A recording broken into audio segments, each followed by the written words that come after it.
Well, welcome to the Daverhood. It's time for a brand new edition of the Dave's Gone By Facebookio Podcastio Programmio of the stream. With me, Dave Lefkowitz. We have a cool show for you today with a lot of the usual craziness. Well, I'll tell you all about it, but why don't we get right to our theme, and then we'll get right to our show. Welcome. It would help if I turned up the volume on the computer, wouldn't it? Oh my goodness, yes it would. There goes the Daverhood. Under much rejoicing. Didn't your meds kick in yet? We got David Lefkowitz here. He's a Long Island arts guy. He's got his own radio show. I want you all to really enjoy a wonderful program done by a fine artist. A glorious thing of unparalleled beauty. Dave's Gone By. Dave is one of my very favorite broadcasters, so keep on listening to Mr. Dave.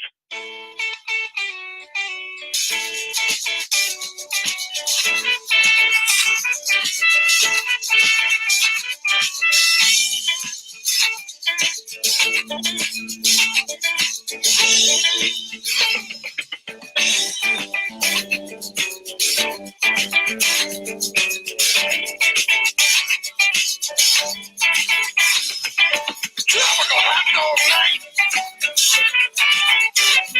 Like two flamingos in a fruit fight. Every color of day.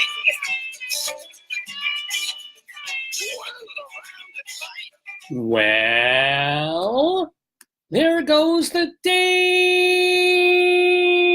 Good morning, everybody, and welcome on this Saturday, February 23rd, to the 686th edition of the Dave's Gone By Facebookio Podcastio Programmio of the stream. With me, Dave Lefkowitz, my darling and adorable wife, Joyce, will be joining us in just a moment. And let's see, and thank you, of course, to all the folks tuning in.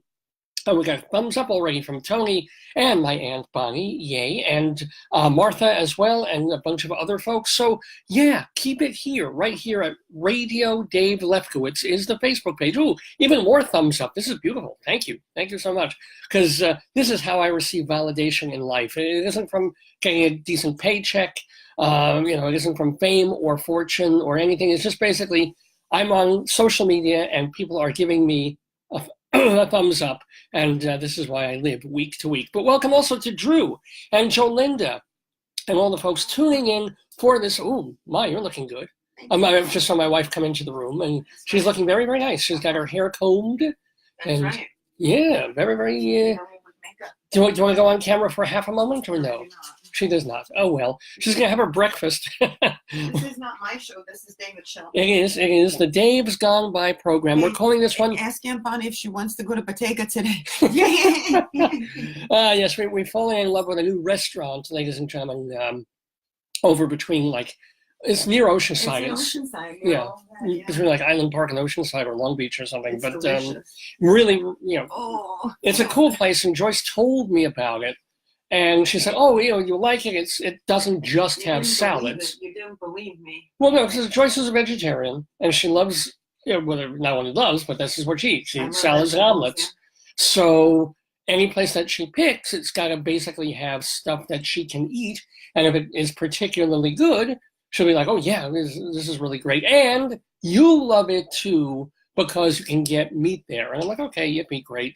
But this time, we go there, and I'm like, holy crap, this place is good. It's a restaurant called Bottega. I'm not doing a commercial here. It's not like we're paid by them. We ate there. She's eaten there twice. I just ate there yesterday for the first time, and we went with my aunt. And it turned out to be, first of all, the thing. I don't know. You guys can't see the room that I'm in. It's a New York apartment. It really is. I don't know if you can hear it, Joyce, but.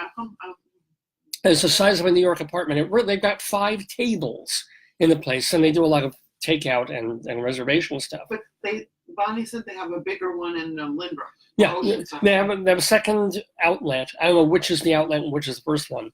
But this one in Oceanside is called Bottega, which they spell with 2 T's. I guess that's an Italian. It's Bodega is Spanish, Bottega. Yeah, Bottega, and it is salads, but oh my God. I'm not, a salad for me, I make fun, I call it rabbit food. It's more than that, but to me, it's not a meal. To me, it's like a little side dish. It's like, oh, I'm having something with a little side salad. To me, this is not anything that will fill me up. Avocado and mozzarella cheese, that's a meal. Mozzarella and what else today? They have little almond slivers. They have mozzarella, baby romaine, Yeah. and avocado. Maybe, but something they do. Maybe they grill the salad or something. It had a special taste to it. And this is what I don't understand. How is it? You know why? It's What? chopped and mixed. It's all mixed together. Yeah, but all salads are mixed No, but together. not chopped and mixed. It distributes flavors. Oh. Ask one of the cooks. Ask Joshua. Yeah, well, I mean, you know, if my cousin Josh is tuning in, I would love to know, because it's like, we're at home. I can take not iceberg lettuce, but Maybe actual... we do chopping. Maybe that'll make a difference. But again, you can chop a salad, and it'll taste like an Israeli salad, which is chopped lettuce, chopped tomato, chopped onion. It's no lettuce. It's just tomato, cucumber, and that's it. And carrot, probably. No, just and then sometimes couscous, but maybe a little onion, but not just onion, cucumber and tomato. So maybe because there's no lettuce in it, it tastes a little different. Because we could chop our salad. Hold on, I can chop our salad at home. Yeah. Right, and it won't taste. No, but you don't chop it like that. What they do is they put everything in the bowl, and then they chop it all together in the bowl, and everything mixes together. And then they add mozzarella. No, but the mozzarella is chopped too.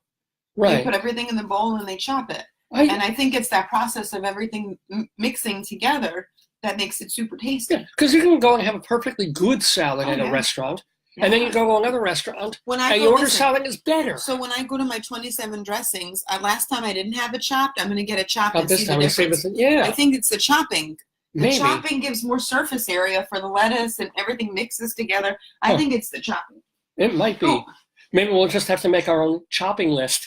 Yes, I have a long chopping list. Oh, we don't have a noisemaker. Oh, this is so disturbing. This is upsetting to me. I just sat down, so give me a second. Okay. By the way, welcome to we said Jolinda and Drew and Martha and Tony and Roger and Janine. She tunes in every week, and Emily and all the cool people and all the thumbs up and stuff. Oh, great. We've got our... Okay. This will do. We have here. our noisemaker. So just in case we need to punctuate a joke with something, we have this. Crocodiles. Your aunt saw crocodiles. Oh, that's right. Yeah. Yeah. My aunt, God bless her, my other aunt, I have two of them, God willing, alive and well. Yeah. But one of them we went to lunch with yesterday. In fact, she's tuned in now, or at least she tuned in at the top of the show.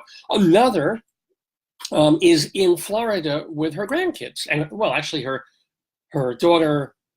her daughter's husband and the grandkids, and they're in Florida now, and they went on a boat ride, and they actually saw crocodiles. Wait. Well, no, it's true. They did. No, that's an alligator. Oh, okay. These are crocodiles. Ah, sorry. I get them confused. That's your third. These are my emotional support crocodiles. Did you tell them you have emotional support crocodiles? I'm telling them now. Okay. Well, no, because that guy, we did this story a week or two ago. He had some problems. He has, I think, an alligator. Isn't it an emotional support alligator? Yes, alligator that he said never bit anybody, and he takes everywhere. And the alligator likes hugs. Bull. That's bull. The guy was hugging him in the picture. You can't. A reptile is cold-blooded. They don't like hugs. They like to eat human flesh. Well, eventually, yeah. I don't think he likes hugs. I think he likes getting close enough to taste the human. I don't think it's hugging. That's right. There's licking and then some licking and then some teeth going over skin. That's just like when a dog humps somebody and the kids say, "Oh, look, he's hugging." He's not not hugging. He's not. No. That's not hugging. Hugging is distinct. No, wait. Again, or it could be like that woman with the gorilla. It was her pet gorilla. She loved it. He ripped her face off. He ripped her face off. That's one day. That's not a pet. Well, it was a pet up until the moment. A pet doesn't rip your face off. It can and will. A pit bull. That's why you don't get pit bulls. Pit bulls are, if they rip your face off, are not pets. They're weapons. They're no longer. No, yeah. A pet doesn't rip your face off. I've had pets all my life. Even my hamster, it bit me, but it bit you. It never ripped my face off. Because a hamster weighs 4 pounds. If he could climb up and. Yeah, I'm saying Nibbles could have gone psycho. If Nibbles had gone rabbit, Nibbles your hamster when you were a kid. And it turned out the reason he bit me was he had a hamster vitamin deficiency. We didn't know. The moment he bit you, he stopped being a pet and turned into a rodent. No, I still loved him. Really? Yes. Oh, I mean, I'm sure you did, but still, at that moment, did you? I mean, imagine if Nibbles were not 3-4 pounds, but If you were 50 if you were a pounds. cougar, I would have to deal with that. Yeah. But people have dogs, and dogs turn. Dogs snap if they're in pain, or they start to lose it mentally. Yes. And dogs can go from being pets to wild animals. Remember, didn't you bring a dog to the country and was the sweetest, most lovable dog, except when it chased a rabbit? No, she was our rescue animal called.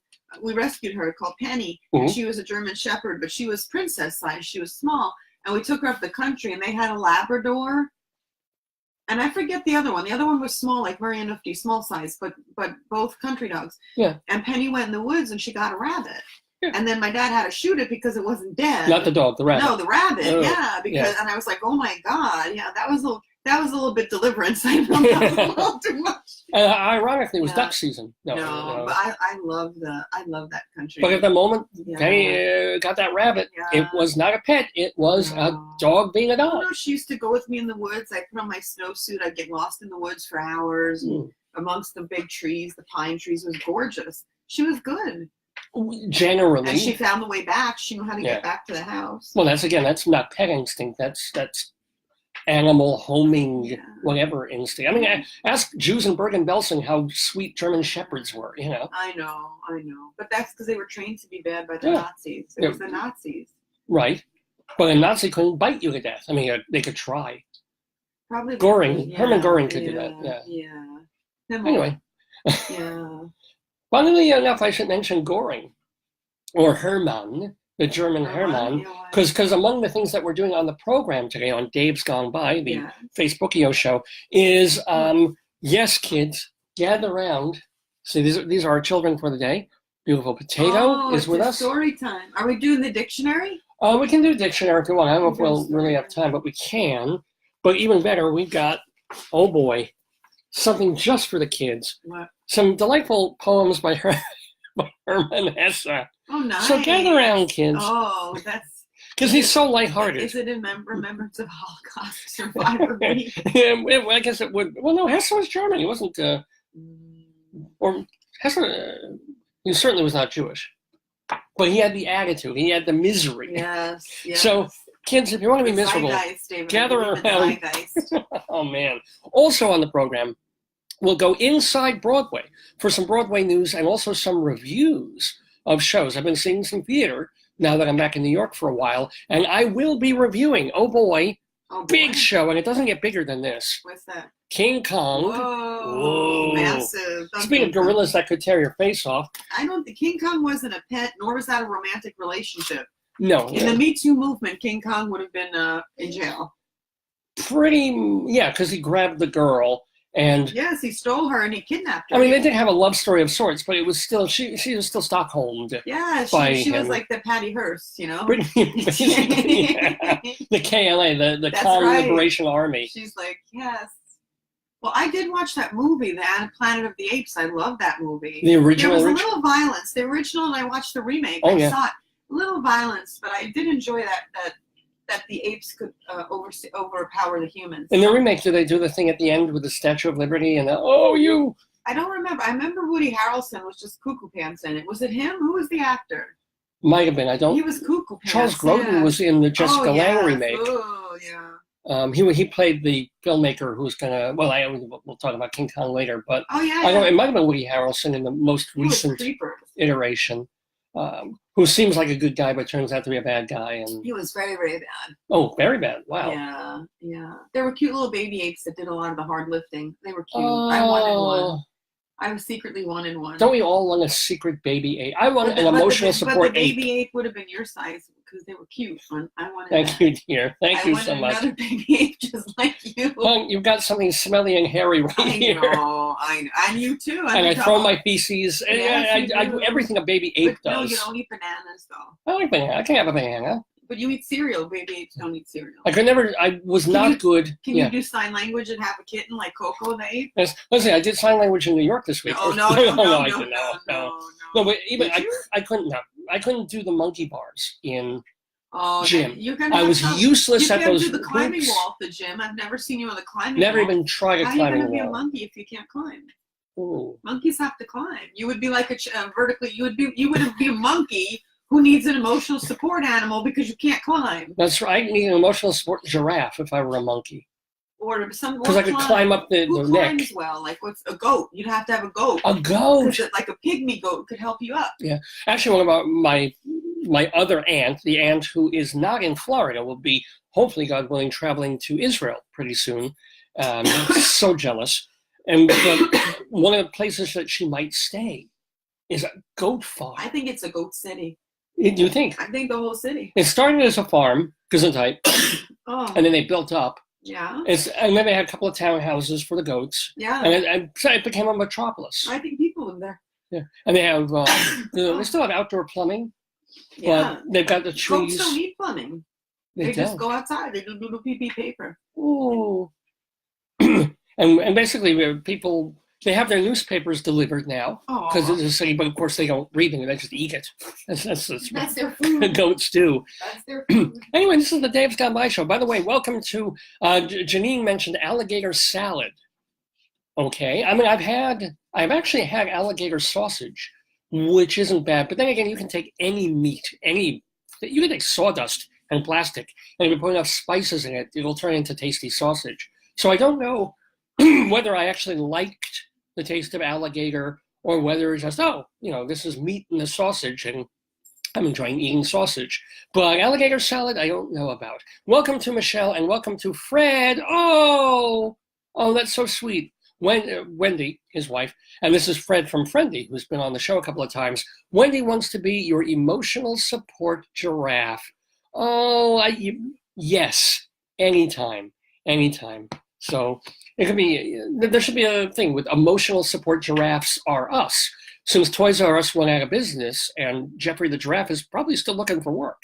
There's not a lot, I mean, he can be stock boy at Home Depot because, those shelves go so high. He'd be really helpful there. But elsewhere, not a lot of clerical giraffe jobs, not really wanted much in law and medicine. Entertainment, it's very difficult because they have to pull the cameras all the way back. But I'll think about it. Anyway, welcome also to Linda and to all the folks who are tuning in. And Janine mentions goat yoga, which is one of the things I want to do before I die. I have absolutely no great love for yoga. It's nice to stretch and stuff, but it's relaxing, but not my thing. However, goat yoga, doing yoga with a goat on top of you, this is a beautiful thing. Doing it with a giraffe on top of you, I can't really, that would be difficult. Or me on top of a giraffe, I would do. I wouldn't stretch very far for fear of sliding and falling, but giraffe yoga, possibly. Fred says giraffes are also wanted in libraries, which makes total sense. Again, the high shelves, the open stacks, definitely. They're not good with patron assistance, though, because they tend to look down on everybody. All right, we're talking about the Dave's Gone By Facebookio, Podcastio, Programmio of the stream with me, Dave Lefkowitz, on this Saturday, February 23rd. And by the way, we're calling this episode DADA Entry, DADA Entry, DADA Entry, because, and I'll pull this up just for a moment, because this show I'm going to dedicate to my Dada, to my father, who is 82 years old today. This is his birthday. And let's see, I don't want to really move too much stuff, but I forget this is always mirror image. That is my father's bar mitzvah picture. So there he is with his tallis, his big smile, his little bow tie, and I guess some silver sprayed. No, gold. Grandma Lucy used to always put gold flowers on everything. Yeah, although what kind of flowers? They're clovers. Clover. Oh, maybe they're lucky four-leaf clover things. Clovers, yeah, four-leaf clovers. So that was my dad when he was 13 years old, literally. So we have that picture, and then of course here's my father with his mother, my grandma Lucy. Why is there a paper clip on that picture? Is that for some? Who knows? Well, I think there were other pictures clipped to it at some point. But there's my dad, probably going back now about 25, 30 years, with my late grandmother, his mother, Lucy. So happy birthday, Dad. Normally we try and get him on the show during his birthday, but it's been a difficult week. So we're not going to do that today, but we certainly wish him a very happy, and healthy, God knows, healthy 82nd birthday today, February 23rd, 2019. He's one. Oh, the way my dad calculates age is that you add up the numbers. So when he was actually 39 years old, he was 12, because 3 and 9 is 12. So that's the day he turned 12. Now he is, well, he's 11.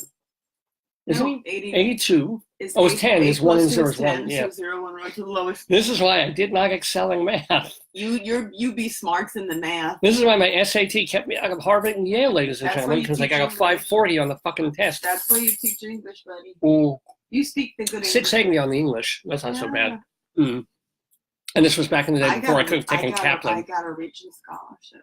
Oh, I didn't know you got a Regent scholarship. They announced it. I was in my world religions class at Christ the King High School. Yeah. And then I think it was Mr. Tiedemann, one of the principals, came on and said, "Hello, girls and boys, ladies and gentlemen, faculty and teachers. We have wonderful news today.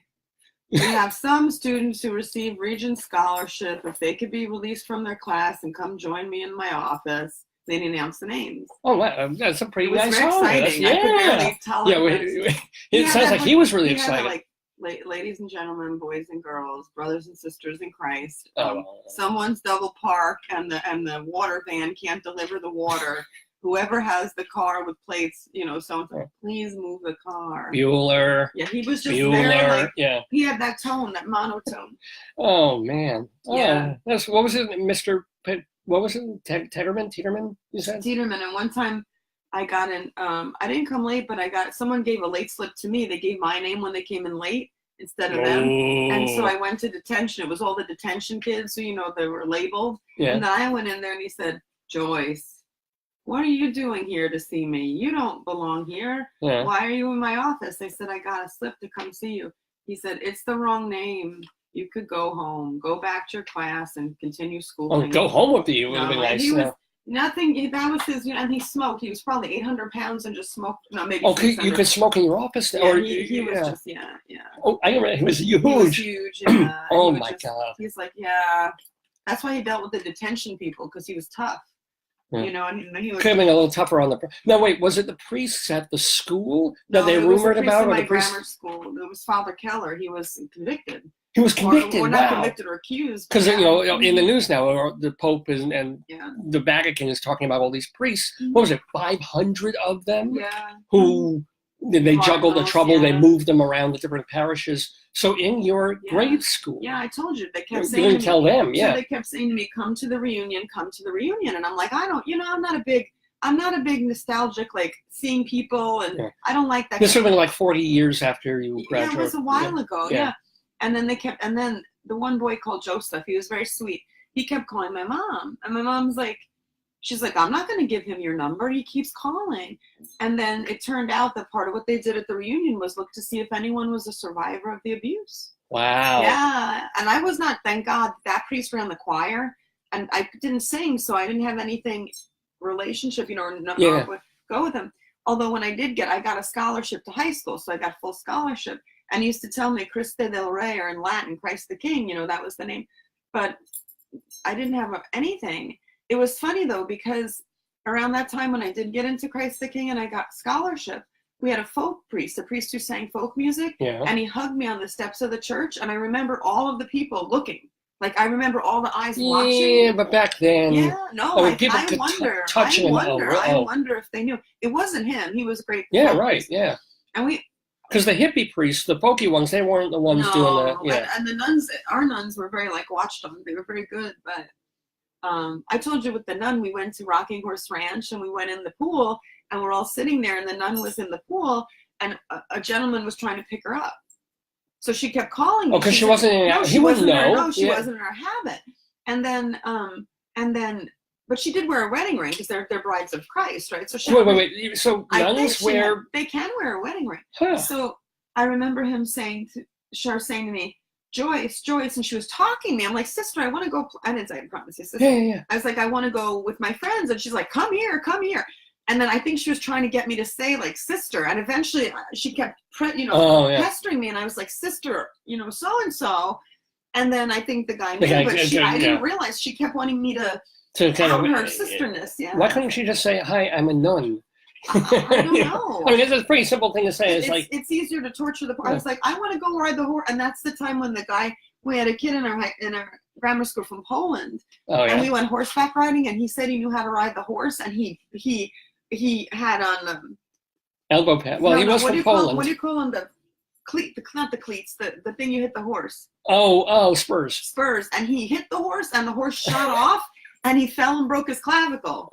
Good so Lord. then I said, you know what? I'm not going to go on the horse now because that horse is mad. Right. And they said they had that horse for like 40, how many years? Nothing ever happened. They went to a Polish kid. He went Rambo. He went all like macho. He's like, I know how to ride a horse in Poland. I ride them. He must take like. No, because I told them they were horses and they were riding bears in Poland. He shouldn't have spurred the horse. No, of course he shouldn't have spurred. And when he did that, and then when he graduated, they gave him a special honor for surviving the horse thing that he created.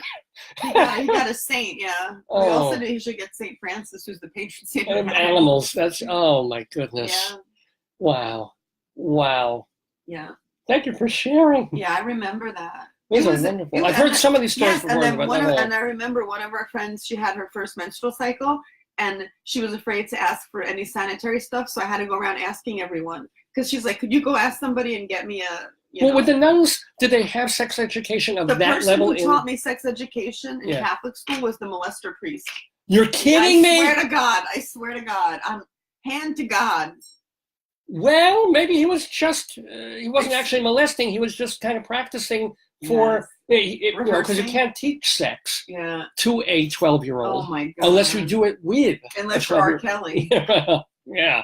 No, but that's that funny. trip. I just remember going, like, I was so excited because I like Dude Ranch. Like, I love nature. So I was like, yay, we get to go to a dude ranch. It's like our retreat. Yeah. So the Polish kid knocked the horse out for me because he ruined that horse. And then they were like, oh, we don't know about the horses and the kids. And then I was in the pool and sister ruined that. Well, she didn't ruin it. Yeah, but I wanted to do that. And then I get to the cabin and my friend's like, can you go find me some, tampon or pad because I began menstruating. And I'm like asking everyone. I'm like, and then I went to the front desk. I'm like, are there any sanitary products? Wow. This was my trip. All I wanted to do was ride a horse. I did nature walking. Well, love that. I love it, but I wanted to. Yeah. I couldn't commune with nature. I had the nun who was getting hit on. Well, menstruation is natural. But I had the boy who kicked the horse and ruined the horses. Yeah. And then my friend, I'm like, I just want to go for a walk, and all I had to do was like find her. No, I am curious though. You said that they did the molesty priest taught the girls. Yes. Because this was all girls. They separated us. No, it was girls and boys. But they separated us out. Yeah. So he taught sex ed.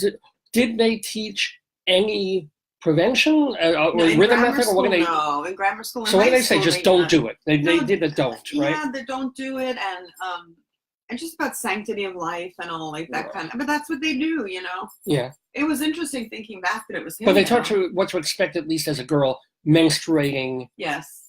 Okay, and how the organs worked and all of that. And I can't remember. That might have been health class. Oh, so there was a health class on top? Oh, that's cool. In high school, I had health. My high school health teacher, 600 pounds. She was also the driver's ed. So I loved her. You took driver's ed in a golf cart. So she took driver's ed, and there was a football player who liked me. I didn't like him. Yeah. So my high school has a steep hill that's almost like, it's like vertical. It's a steep hill. You got to get up the hill to get on like this 4 or 8 lane highway. Yeah. And so I'm driving up there. I'm in the driver's seat. She's in the front seat with the rest of, she's the rest of the front seat. She's the front seat and the middle seat. And she has dual control, and she never lets you drive. So it's like jerk. She stops you every 5 seconds. So I'm waiting at the top of the hill to go on this huge metropolis highway. It's Metropolitan Avenue. Oh, yeah. And the football player I like me, he sat behind me in chemistry. He jumps on the hood of the car. She nails the brakes. I'm not even moving. I'm like, I get it. He did it to be like funny. She jammed the brakes, so we all screamed. Yeah. And the other guy, so we had a guy called Gus. He was the guy on retreat who got caught drinking. He brought alcohol in. Yeah. He was in the car with me. There were 4 of us. It was me, Gus, I don't know, maybe Laura and John, 2 other people. And he used to try to pick up girls. So he's in the front with this 600-pound life woman. 2 people during driver's ed, and he sees a girl, and he'd be like, "Hey," and she would just hit the brakes. She constantly hit the brakes. Even when it was like a light? Yes, all the time. She had a lead foot and a hard grip. She just constantly hit the brakes. It was like jerk. Like, Oh my God. Yeah. And plus, she has a 600-pound leg. When she hits a brake, that's just her normal. And people used to say, how could she teach health? But she did. I know. She did. I was, we had gym teachers, some of whom I hated, some others were fine. But one of the fine ones, one of the guys who taught me partially to swim, was not in the best of, he had gut, bigger than mine, kind of big guy, not 600 pounds, not even 300, but certainly over 2. And this was a gym teacher. I'm like, but I'll tell you, David, having that footballer jump on the car, and it was foretelling because one of our classmates got hit and killed on that street. After that. Oh, wow. So it was very Metropolitan Avenue. Because he used to sit behind me in chemistry and pull my hair. That's the dead guy? No, that was that Patty Wolf. She was in my homeroom. She was the dead girl.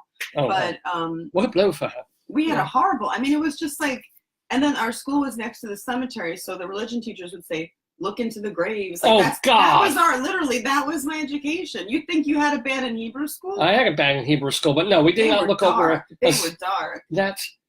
So they would open the curtain. This is where you will all be. They would say, God. Every day of life is a day closer to death. We had all these sayings about, See, Jews have that internally. We don't have to be taught that. We know. It was a teaching. And then we thought one of the girls in school was pregnant. It was the whole big thing. Oh, well. I don't know what was happened. she? I don't know. She left, probably. Oh, well. But we had a lot of crazy stuff. It was crazy. That school was crazy. I don't think anybody got pregnant in my elementary school. No, that was high school. Oh, I'm sorry. Yeah, or junior high. Well, junior high, maybe. But I always tried to wear protection. So. You didn't do anything. I didn't do a damn thing. Good. No. You were a good boy. I would have. In high school. If any girls were going, come on. I was by 11 years old. I saw that film you made in college. You were very cute. I was very cute. You were very handsome. Muy sexy. I wasn't. You were very swarthy and sexy. Swarthy? Look at this skin. There's nothing swarthy about me. You were sexy there. You were like a little wily, little cute. You should show them a clip. Somehow if I could get that on Facebook. You were very handsome in that one. Because it was like the fur and the hair. And you were dating in the movie. Right. Film. That was Phil. Phil directed that. I co-wrote it with him. What was it called? It was called Tofu Lizard Mama. Not my title. That was his. I don't know why he picked it. He must have been on drugs then. No, he was just a goofy kid. But no. I never liked the title of the film because it meant nothing, even though there's a lizard in it. It was a catchphrase, or you said Tofu Lizard Mama. Something like that. Weren't you trying to marry a girl and she was not Jewish, and then she became? She's turned out to be. Yeah. That was all. It was a cute little 15-minute film he made while at NYU. An ethnicistic film. A what? Ethnicistic. That's my new. Ethnicistic. Yeah, that's my new word. Okay, ethnic. What does it mean? It means it's about ethnicisms. Oh, there you go. What are they writing? I see. Well, I got some more thumbs up here. What did Fred say? Fred said that this is better than therapy. Oh, Freddie. Well, talking about Catholic high school, it is essentially, or Jewish elementary school and high school. We had very strange times there. And this is like word salad now. Fred says tempeh mammal DADA. That's the name of your show. Tofu Lizard Mama. And it's kind of weird because Ken Nordine died this week. The guy who did word jazz. So he passed away just a week or so ago. I'm surprised any of us survived grammar school or high school. Oh yeah, absolutely. Oh my God. Yeah, and we come out so messed up. Yeah. Maybe less so in public schools. I doubt it. I don't know. The overlay of religion, though. The nuns kept me in line. I think I needed that level of. You? Yeah, because my parents were very laissez-faire. They're like, do what you want. I'm on my own, kind of like I'm free. But I think the nuns kind of laid down the law. Oh, yeah. And I remember one nun always giving me, I was bored. We used to do SRA, so you read these little pamphlets and you take a quiz. And I hated it. And I used to fail because I wouldn't do it, Oh, right. And she gave me Call of the Wild. She gave me a lot of books that would get you interested. And I said to her, she said, I think you'd be much better reading, because they would read your writing. And she said, I think you're much better. She gave me good books. Sister Teresa did good books. And what do you call the patron saint of multiple choice examinations? What? The none of the above. I like that. That's one of my earliest jokes. That's awesome. I wrote that. I wrote that. Yeah, isn't that good? Thank you. I think both Judaism and Catholicism have guilt. Oh, hell yeah. Yeah. Duh. You know, or this idea of certainly with Catholics, the afterlife. It's like whatever you did, you love this Father Brown show, which I enjoy. Yeah. But Father Brown, everything is about with him is that whatever happens here on this planet is so temporary. Yeah, but that's also Protestant too. I think. Oh, that's right. I think for Catholics, it's the original sin. So it's like the Hosier says, you're born sick. You're born with sin. No, what a thing to teach a child when they're 3 years old is like because Eve bit the apple and Adam joined her. Everything is terrible. You're wrong. You have sinned. You have to confess every week. That's the Old Testament version. But it's such nonsense, man. You know, I mean, we do enough wrong things in our lives that we don't need to be born sinners. It's just nonsense and garbage. But I am curious, what is the difference between because Father Brown is he says he's at the presbytery, so he's Presbyterian. So they all believe Christians all have the same belief in Jesus. Well, yeah, of right? course, yeah. But everybody, like Catholics have saints. The Lutherans and Protestants don't have the saints. A lot of, think of Weber and Protestant work. Well, he talks about saints. This guy, Father Brown, knows all the saints. I don't know. He might be a different group. Could be. You know, the Elevation of Mary is a Catholic, but what? Elevation, like they really like Mary. Catholic. Oh, they made her a big deal. I thought they elevated her legs when who popped out. They're like, oh, God! You know, it's not physical elevation. Anywho, it's metaphysical, right? This is my toad elevating moment, ladies and gentlemen. Here on the Dave's Gone By Facebookio program of the stream. Welcome to Chris and Fred and Trevor we were just talking about the radio station from WGBB. Trevor still does, speaking of religion, gospel programming when they're not doing Chinese radio on WGBB AM in Long Island, where we used to be. So, hey, Trevor, shout out to you. And let's see. Fred is just letting us know that some of his comments were written by his wife, Wendy. And Robert, oh my gosh, speaking of alumni, Robert went to my, I believe, junior high school and high school. I don't think he goes back. He won't go back to elementary school because he's Italian. Tell him I can get the yearbook. Yeah. Oh, yeah, I got a couple of my yearbooks. Ask him if he had poofy hair. Did I have? You think I had curly hair? I had wavy hair. Curly, just on the pubes, and I still have very. I don't know why. Why is pubic hair curly, even if the rest of the hair on you isn't? It's to prevent in Middle Ages lice from going into your body. Ooh, did it work? No. Another of God's mistakes there. I mean, you know, if God sprayed pubes with Raid or something, that would help. I think it goes back to caveman times. Yeah. You just needed hair to keep warm. Oh. Yeah. So, you had the hair to keep that. You have a tuft, too. Well, that's the other side. There's a function. Joyce is talking about the tuft of back hair. Because I'm hairy here. Your hands and feet are hairy. But I'm not a particularly hairy. No. There's nothing. There's no hair. Maybe your legs are hairy. Hairy legs I do have. Don't have a hairy back, except I've got a little tuft of hair in my lower back that Joyce has to comb occasionally. Yes. And sometimes we style it with some styling mousse and gel. Sometimes we use the hair coloring, give it a little blue. I want to do cornrows on it. No, not enough. We're going to go, if like Ernest Borgnine had cornrows on his back hair. I don't do cornrows. I do little dreads. Oh, I would be dreading that. Time for a little... There you go. That was great. Ladies and gentlemen, so Dave's Gone By. Given it 20 to 10 already, Eastern time, here in the Daverhood, coming to you from Long Island. Yeah, we got Greeley Crimes and Old Times coming up. We got Inside Broadway, StoryTime, Colorado Limerick. You know where the Limerick is from? Who?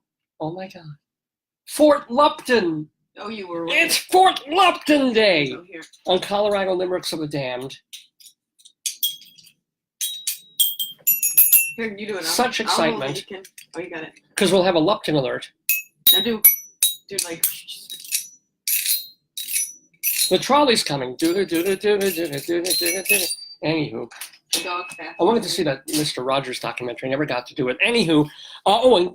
Let's see what else. Oh, and we're going to say farewell. This is actually really sad that we lost a friend of the Daverhood this week. One of those rare celebrities who has been on, or rare guests who have been on this program more than once. He was on back in 2006 and then returned in 2007, which was really, really neat. and he was a member of something of a rock and roll supergroup, Peter Tork of the Monkees. What happened? Yeah. Why did he die? What was well, he had been battling a very rare form of cancer that affected his head, his neck, his tongue. Really? For like 10 years. He had it surgically done. It was fine. Came back. Laryngeal? I think it's more a weird everything thing. And I guess he'd been ailing for recently for a while. Look it up. I want to understand it. I forget the name. It's like some sarcoma-y thing.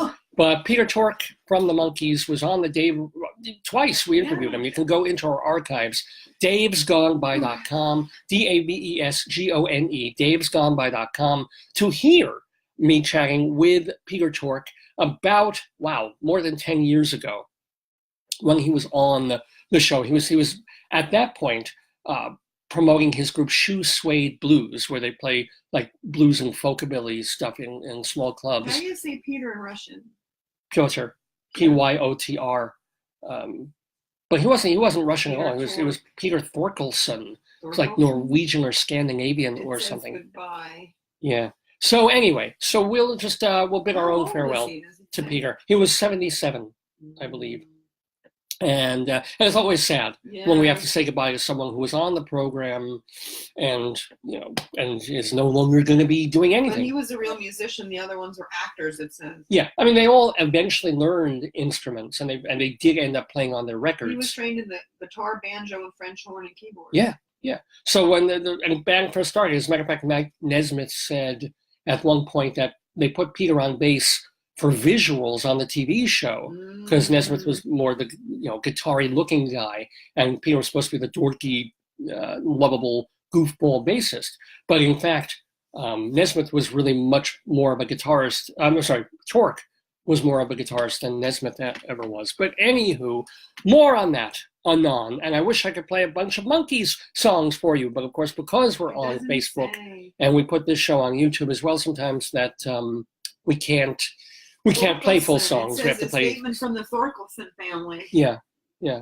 So. It's on the Facebook.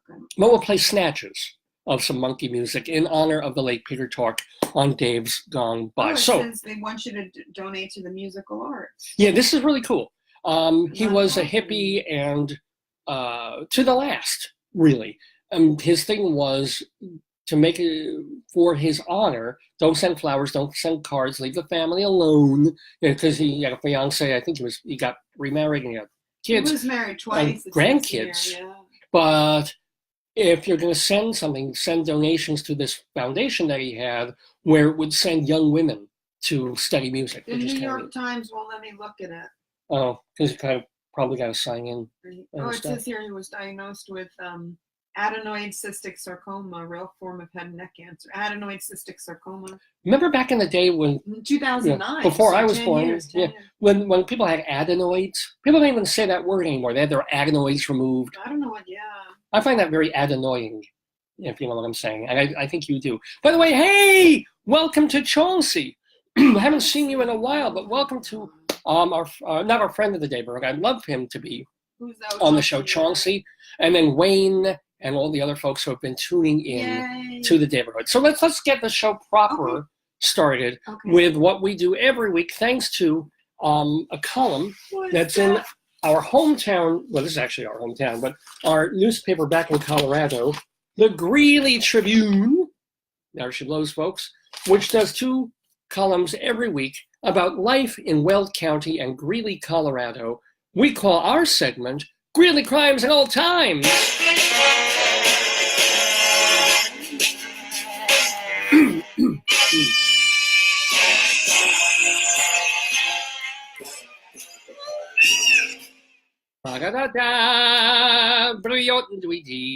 So these are the 2 columns that they do every week in the Greeley Tribune, which is, one has to do with phone calls that come into the Greeley Police Department dispatch from people who need help from the police, but they need a very different kind of help than they think they do. Yeah. And then there's also the column that our friend Mike Peters does, where they dip into... Does he still do it now that they're only doing the paper 4 days a week?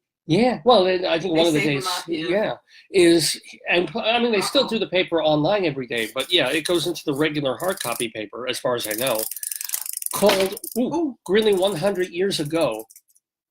And this is where he literally goes to the newspapers back in 2019 to get the weirdest, goofiest, 2019? crocodiliest Not stories. 2019.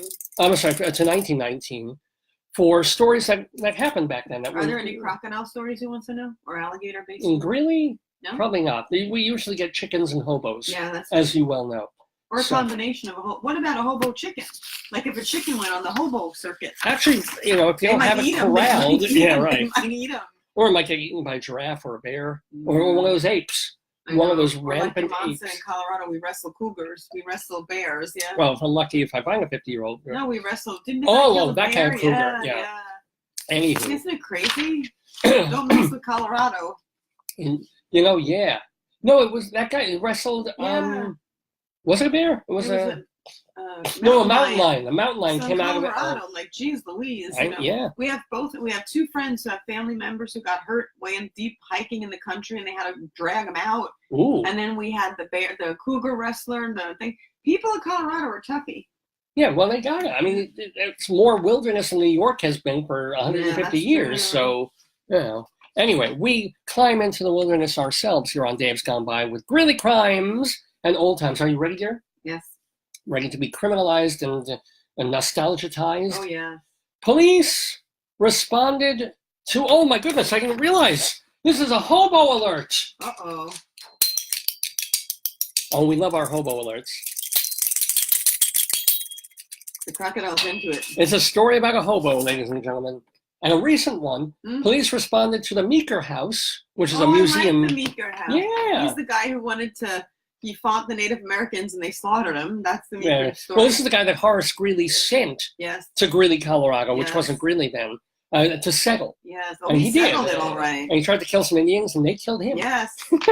So, but his home, the Meeker home, Ralph Meeker. It's a historical site. You know, it's like a historical landmark. Well, this is a hysterical site because police responded to the Meeker house where a homeless man sitting on a stool up in a tree. Huh? How? Huh? How? Yeah. Huh? How? I can see sitting up in a tree. That must be lovely. But why would you need a stool in a tree? It's like overkill. Yeah. I can see being up in a tree and having to make stool. Yes, you've done that. But we call that an outhouse. Dragging a stool up to, like a. Was it from the Meeker house? Or Doesn't say any more than that. That's suspicious. But true story from about 2 or 3 weeks ago here in Greeley, Colorado. Hey, and speaking. There in Greeley, Colorado. Speaking of stool. Yes. Police responded to 20th Street. Oh, no.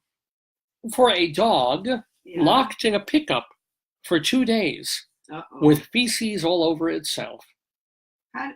The dog was in the bed of the pickup with fresh water, and the paper hastens to note there was no feces. Oh, good. Yeah. That's good. Probably the best line in the newspaper that day. There were no. There was no feces.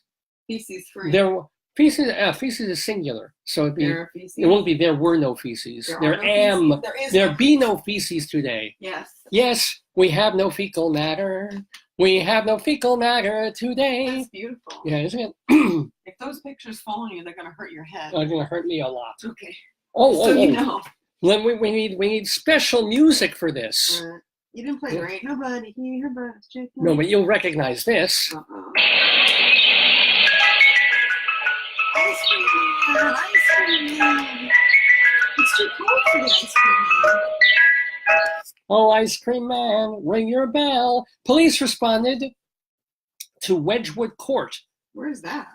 I don't know. Yeah. I guess there's a court where they make Wedgwood. Wedgwood next to Tiffany Drive. Yeah, exactly. That's to Cubic Zirconia Alley. Wow. For a tan van with a white door driving around the neighborhood playing the ice cream truck song. That's the thing. It was like there's a van with no markings on it, with no prices, no pictures of ice cream, just a white van with a door playing the ice cream song. R. Kelly. I think it was your priest. It was R. Kelly. Oh, man. Oh, that's crazy. Anywho, Oh my goodness, get the noisemaker ready again. For what? We have not This just one here. a chicken alert. Yes. We have a vintage chicken alert. Ooh. Ladies and gentlemen, because we alert people when we do stories about hobos, chickens, and Fort Lupton. So this is a vintage chicken alert, ladies and gentlemen, from 1919. As rare as hatchings are in the winter, Mrs. Mary Moore of 507 9th Street said today that in the past week, her 15 hens hatched 12 healthy, thrifty little chicks. Why are they thrifty? I don't know how to be thrifty. Maybe they were born Jewish or something. Like, we're saving money. Well, wait, give one egg, save the other egg. We might need it later. When the chickens have other chickens, it helps make for her money because the other Jewish chickens lay eggs too. But what is that thrifty? It saves its kernels for. I don't know. Yeah. I never heard that expression. It says it donates some of the kernels to charity. It really doesn't. Yeah. It takes the deduction. I don't know. That's terrible. Police responded to Center Place Drive for a man who tried to get into the caller's car. Okay. The man eventually found his own car, but was having trouble getting it out of his parking space. Uh-oh. Caller was worried that the man shouldn't be driving. Yeah, but why did he go to her car? Well, yeah, I guess you're kind of... I'm not saying he was inebriated. Oh. But you see a car that's kind of like yours. That's true. And then you get into here and then you can't get out of a parking spot. Just saying. Just saying. By the way, welcome to Chauncey and Wayne and Claudia and whoever just gave me the thumbs up. Thank you so much for that. Somebody likes chickens. Warm weather the past few days has melted the ice on both Greeley skating ponds. Whoa. And they are now just ponds of water. What do you think the newspaper 100 years ago added to that? That you don't go swimming in them. Don't go skating in them. That's good advice. You think? Yeah. We saw a lot of ridiculousness where people try to skate on ice that's thin and they fall and they get hurt. So that's True. That's but I mean, it's like if you're telling people in your story that's public service. I like it. that it's become a pond of water, do you really have to tell people don't go skating? I think it's just a precautionary measure. I think it was your Polish classmate. It was for him. Just saying. Don't spur the horse towards the pool. I couldn't believe that ruined that thing. I had to play pinball. I hate pinball. Pinball's fun. It's stupid. I wanted to ride a horse. Oh. All I wanted to do was ride a horse. They used to ride horses in Forest Park, and I didn't do it there either. Where's Forest Park? In Queens. Oh. I wanted to ride the horsey. Oh, well. Police responded to a duplex on 17th Avenue for a report of upstairs neighbors maliciously stomping on the floor while the caller is sleeping. Whoa. And this is the beautiful part. Was it a horse? It could be. Or chickens, angry chickens, frugal chickens. I don't think you hear chickens stomping. Thrifty chickens are here. They stomp. Yes. Because what they do is to save their feet, they wear the same boots for years. But no. So this caller is complaining that the neighbors stomp. Yeah. Caller told police his upstairs neighbors peek into his windows to figure out what room he's in. That's advanced. So they can concentrate their stomping on that part of the house. I wish I had neighbors like that. I do vaguely remember, I might be misremembering this, but we had a friend who lived in an apartment in Brooklyn or like Lower East Side Manhattan, and he would complain about the neighbors, and he didn't get along with him, they didn't get along with him, they wanted him out, and they would drop a bowling ball on the floor over and over, just like BAM! To freak him out. And then he had another noisy neighbor across the hall, and in order to get rid of that, and this was early days before they sold these things in Walgreens and stuff, he bought a sound machine. He bought like a I love that. A white noise thing to drown out the sound of his neighbor, who was, I may be confusing another story. I know his neighbor was a black transvestite who would come on to him. What is this? This is Bob. This is the late Bob. What are you talking? What? Yeah, it wasn't my neighbor. This is a friend of ours, and I've talked about him occasionally. You would not have met Bob. This was before your time. I would not say he's either a friend of mine. But Bob had a transvestite neighbor who would come on to him, God, David. and he would bring gets back to his house. And that was one of the reasons Bob ran the sound machine. So as not to hear some of the overnight activities of his neighbor Luther. What was he doing? What do you think he was doing? Yeah, just stuff that you didn't want to hear if you were trying to get some sleep in the right place. Like sexual stuff? Anywho, life is interesting, ladies and gentlemen. Okay, that's crazy. True stories, though. 50. Speaking of 50 healthy sailors will be You went from a black transvestite to 50 healthy sailors? Because most black transvestites go towards 50 healthy sailors. 50 healthy sailors will be transported from their base in Boston to Gallops Island. Where's that?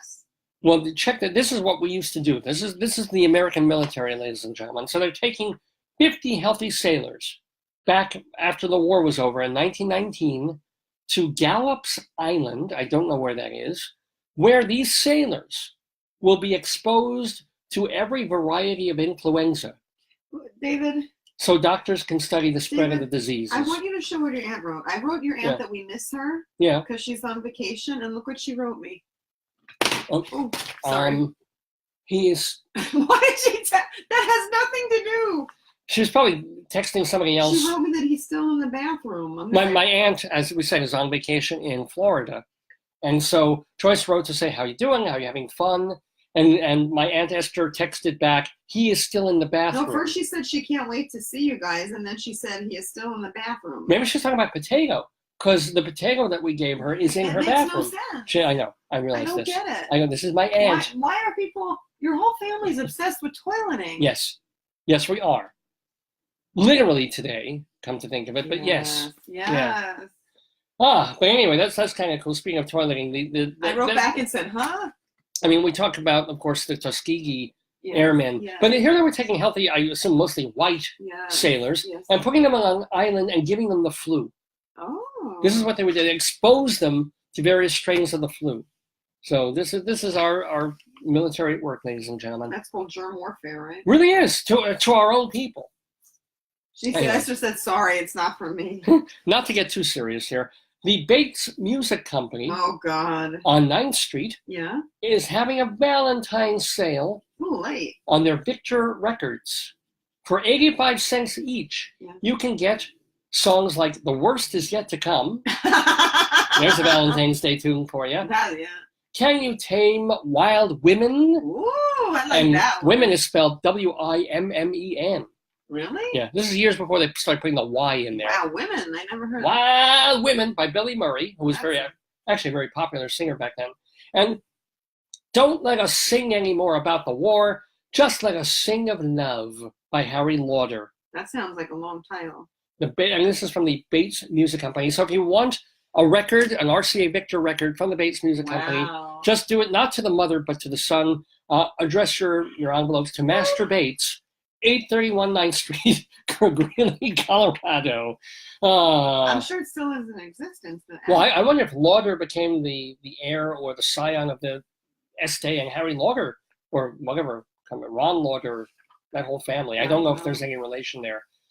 L.R. Walker. L.R. Walker is sporting a broken right arm. What happened? As a result of the kickback of his Ford car. The auto apparently didn't want to be cranked to start, and it shot the crank back at him, breaking Walter's arm. What? Imagine you one of those cars, and he's going sprawling and hit him in the arm and broke his arm. Wow. That's not good. And he called police, and they wouldn't come because they thought it was a crank call. Muscle Horse. Oh, I love Muscle Horse. It is 10:01 in the morning, Mountain Time, here in the Daverhood. I can't get my throat to clear up. Hold on. Some chrysanthemum tea. Anywho, welcome to Chauncey and Wayne and Claudia and Tracy and Frank and all the many people who have been tuning in. Put your name I did. Okay. It's right there. I'm good with that. We're signing the birthday card for my father, Philip, who is 82 years old today. So we're naming this show, even though he's not going to be on it today, but we're naming this show DADA Entry. for my DADA, who is 82. Like that. That's very clever. As we showed before, this is, just in case you missed it, we'll repeat. This is my dad at his bar mitzvah, right? And this is my dad at his bat mitzvah. No, just kidding. That's my dad with my grandma, Lucy, there from a few years back. And anyway, happy birthday to Dad. But we're here doing a regular Dave's Gone By Facebookio, Podcastio, Streamio program with me, Dave Lefkowitz, my darling and adorable wife, Joyce. I can't put the card in the envelope. I have issues. It's our 686th edition of the show, live on this Saturday, February 23rd, 2019. We're here every Saturday from 9 until 11 or so Eastern Time. Remember, all the folks who have been watching us for the past bunch of years in Colorado, for a few months, we're here back on Long Island in New York. So we moved the time again, and we're not on later in the morning. We're on 9 to 11 Eastern Time every Saturday. And we mix comedy and talk and a little bit of music and weird stuff and just extemporaneousness. And we've been doing it for, since 2002. So if you want to hear the older shows that we've done, the wonderful programming that we've had, all the interviews, and we were talking about our 2 interviews with Peter Tork about 14 years ago. We were talking about, what else? All the programming that we've done since our very first one. It's at davesgoneby.com, DAVESGONEBY, davesgoneby.com. The archives are absolutely free. You can either just stream them right on your computer without downloading them, if you're worried about download stuff, or you can download them as MP3s. You can listen to them on your iPods, on any device, really. That's why we stream them. That's why we call it a podcast now, not so much a radio show, not even so much a video show. It's just a very long 2.5-hour podcast. But you can get them all from our very first show that we did late night on the aforementioned WGBB on Long Island, to all the hundreds, literally, of shows that we did in Colorado, at the University of Northern Colorado, and now back here from last week's show to last year's shows to, no, I'm good. Thanks, babe. Thanks. Yeah, go check on them downstairs. All at davesgoneby.com. So, what else do I want to tell you? And we couldn't do this program. We could do this program. As you can see, we don't exactly break the budget to do Dave's Gone By, but it does help to have a little bit of assistance, and we get it from the kind and wonderful folks at Hewlett Minuteman Press, the copy kings of Broadway, and I mean Broadway in Hewlett, Long Island, because that's where they are. They're at 1315 Broadway, right across the street from the giant Petco.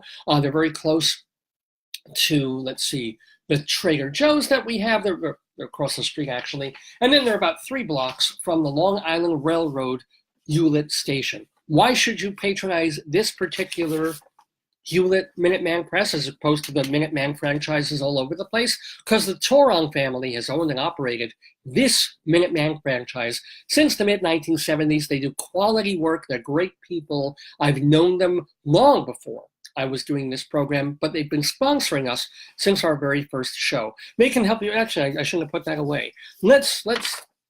Since it's my dad's birthday, his name is Philip. Let's do the letter P. P for Philip.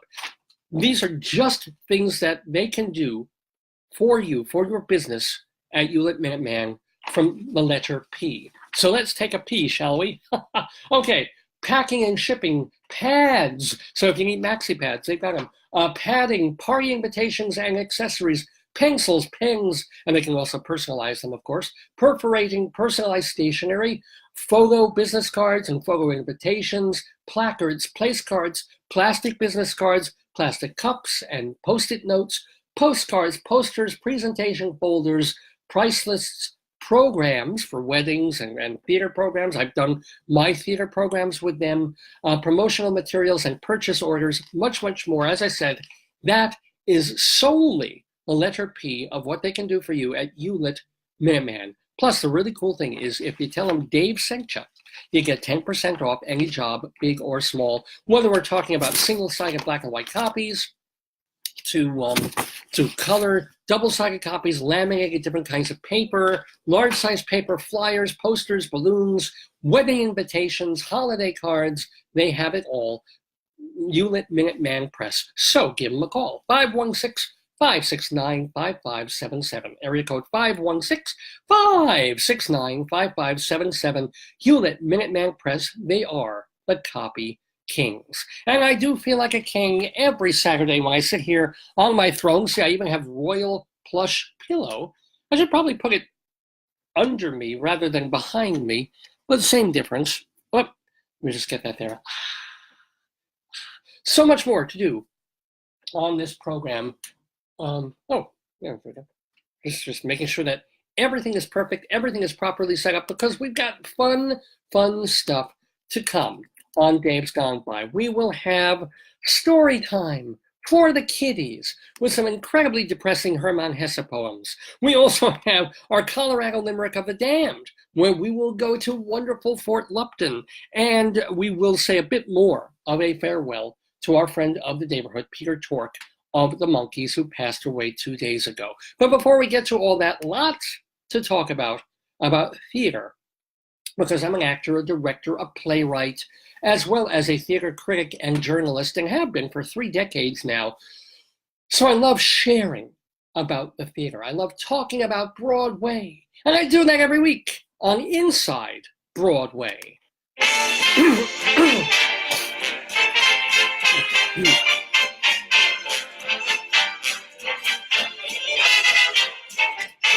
Inside Broadway, a look at theater on and off Broadway and beyond.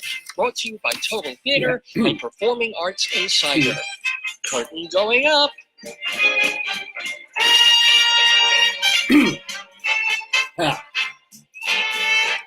Yes, ladies and gentlemen, Inside Broadway we go every Saturday here on the Dave's Gone By program, because, as I said, love theater, love sharing it, and you can get information about the movies. I mean, all you hear is Oscar talk, and you hear tons of things about musicians.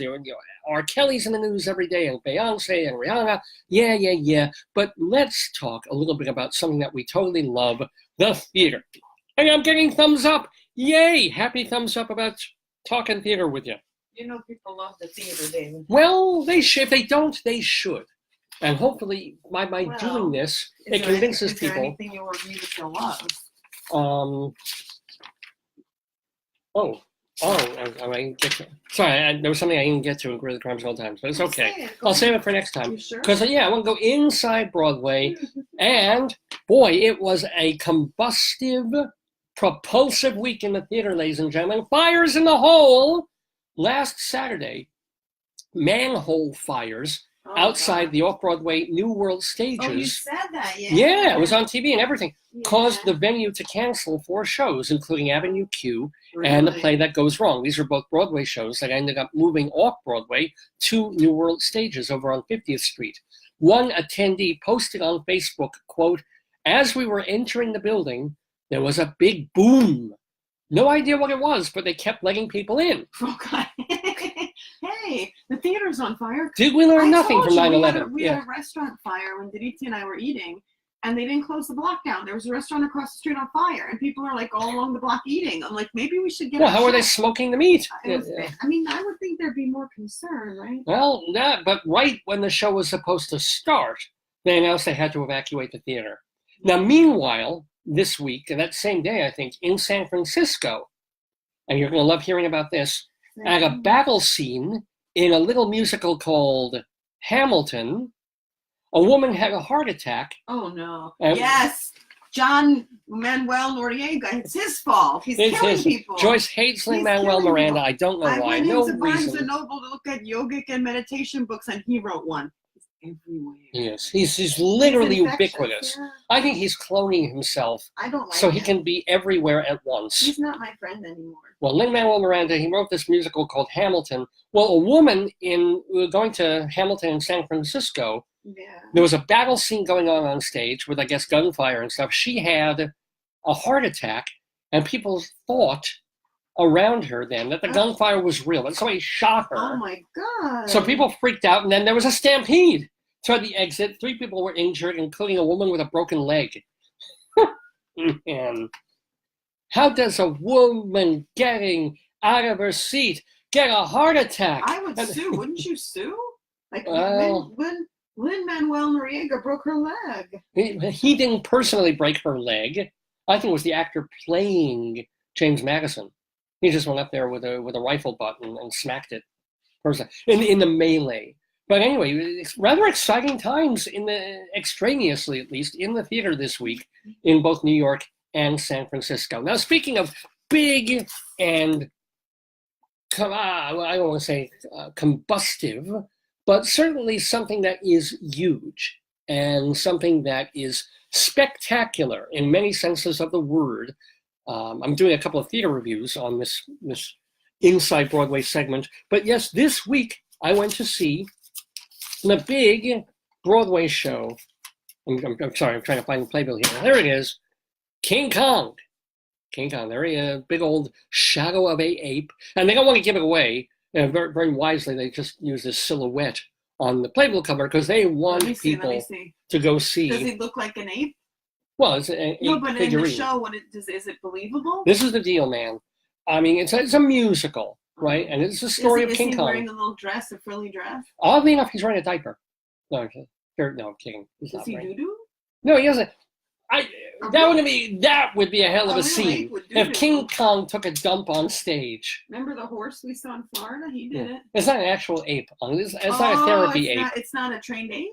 No! Oh, okay. Good Lord. This ape has handlers and trainers, but no, they don't use an actual giant monster gorilla. As a matter of fact, one of the points of the show or the production is that the gorilla on stage is probably 5 times as large as any real-life gorilla ever born.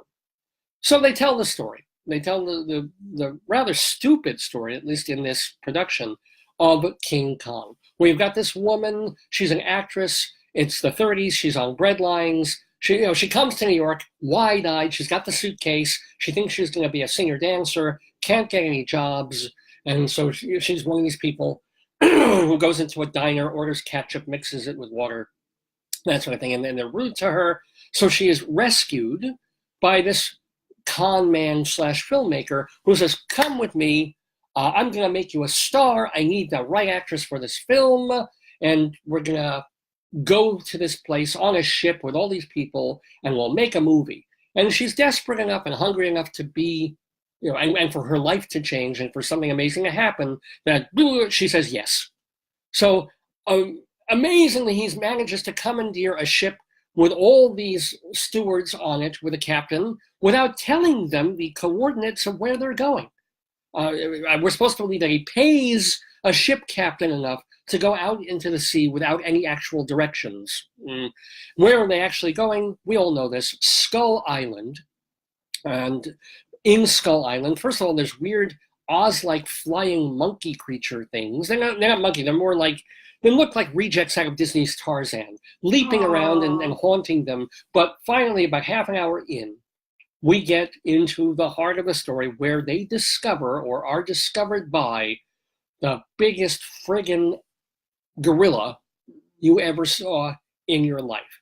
And so now we get to the basic point. We get to the idea of going to the theater or any big venue to see spectacle, where, there's a story, there's a score, there's actors who are doing their best, but what are you going to see? You're going to see something that's going to make your jaw drop and make you go, holy cow, how did they do that?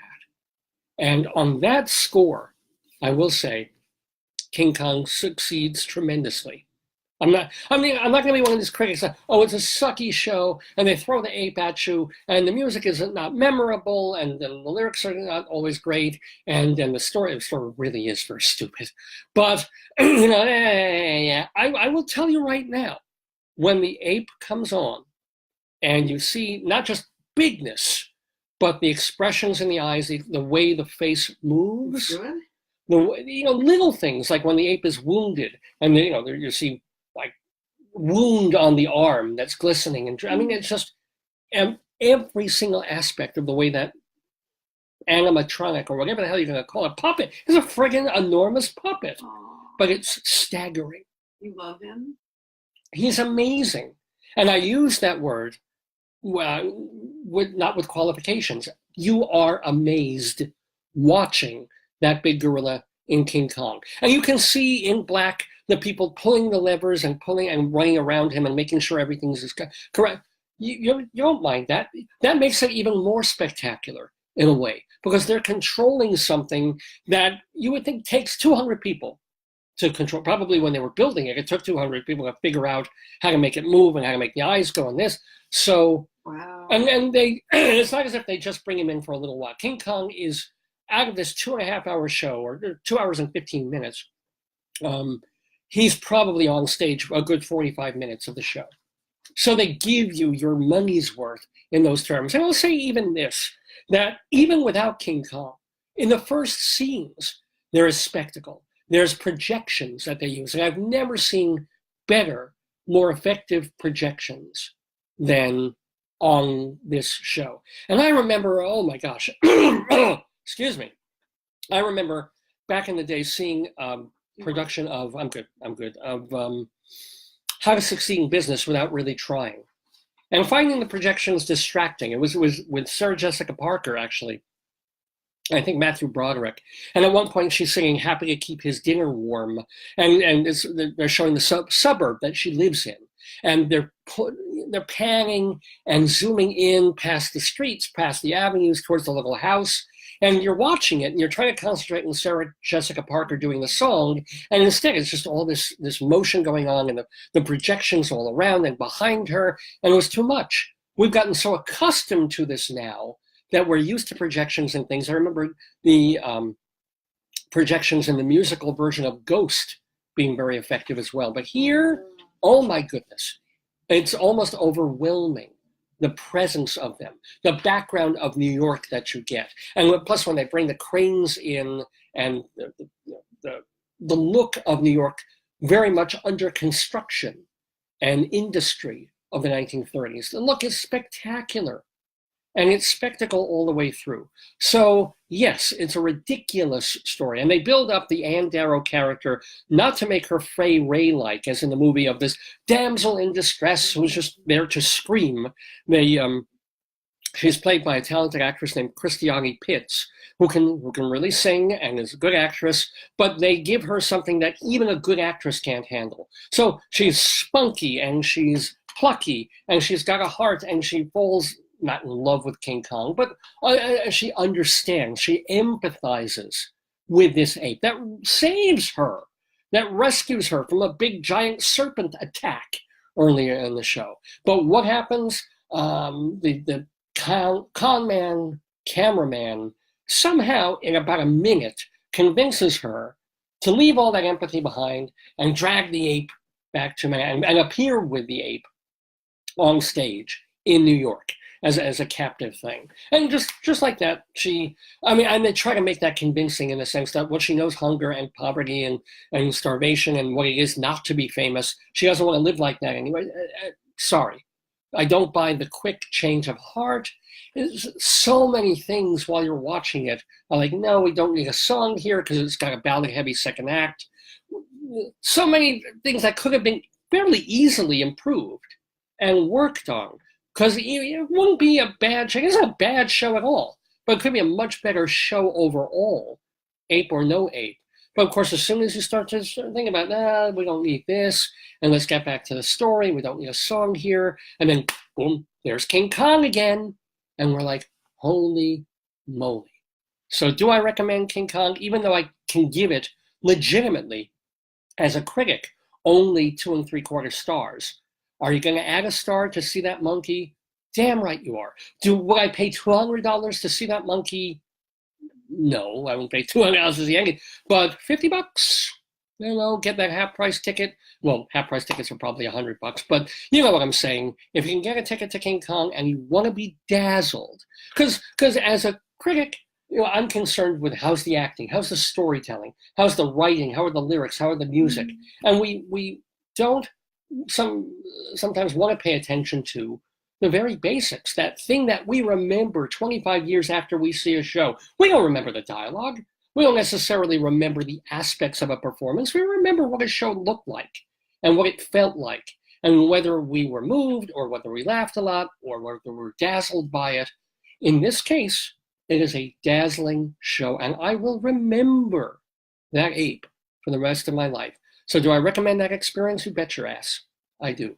Okay, King Kong on Dave's Gone By on Inside Broadway. And by the way, let's give some actual kudos out to set and projection designer Peter Englund and Sonny Tilders, who designed, it's creature design. And I want to give also a shout out to a guy named Eric William Morris. Can you design a Muppet? Can you design me a Snuffleupagus? I can give you a potato. How about Potato Kong? Ooh, here, look how big potato gets.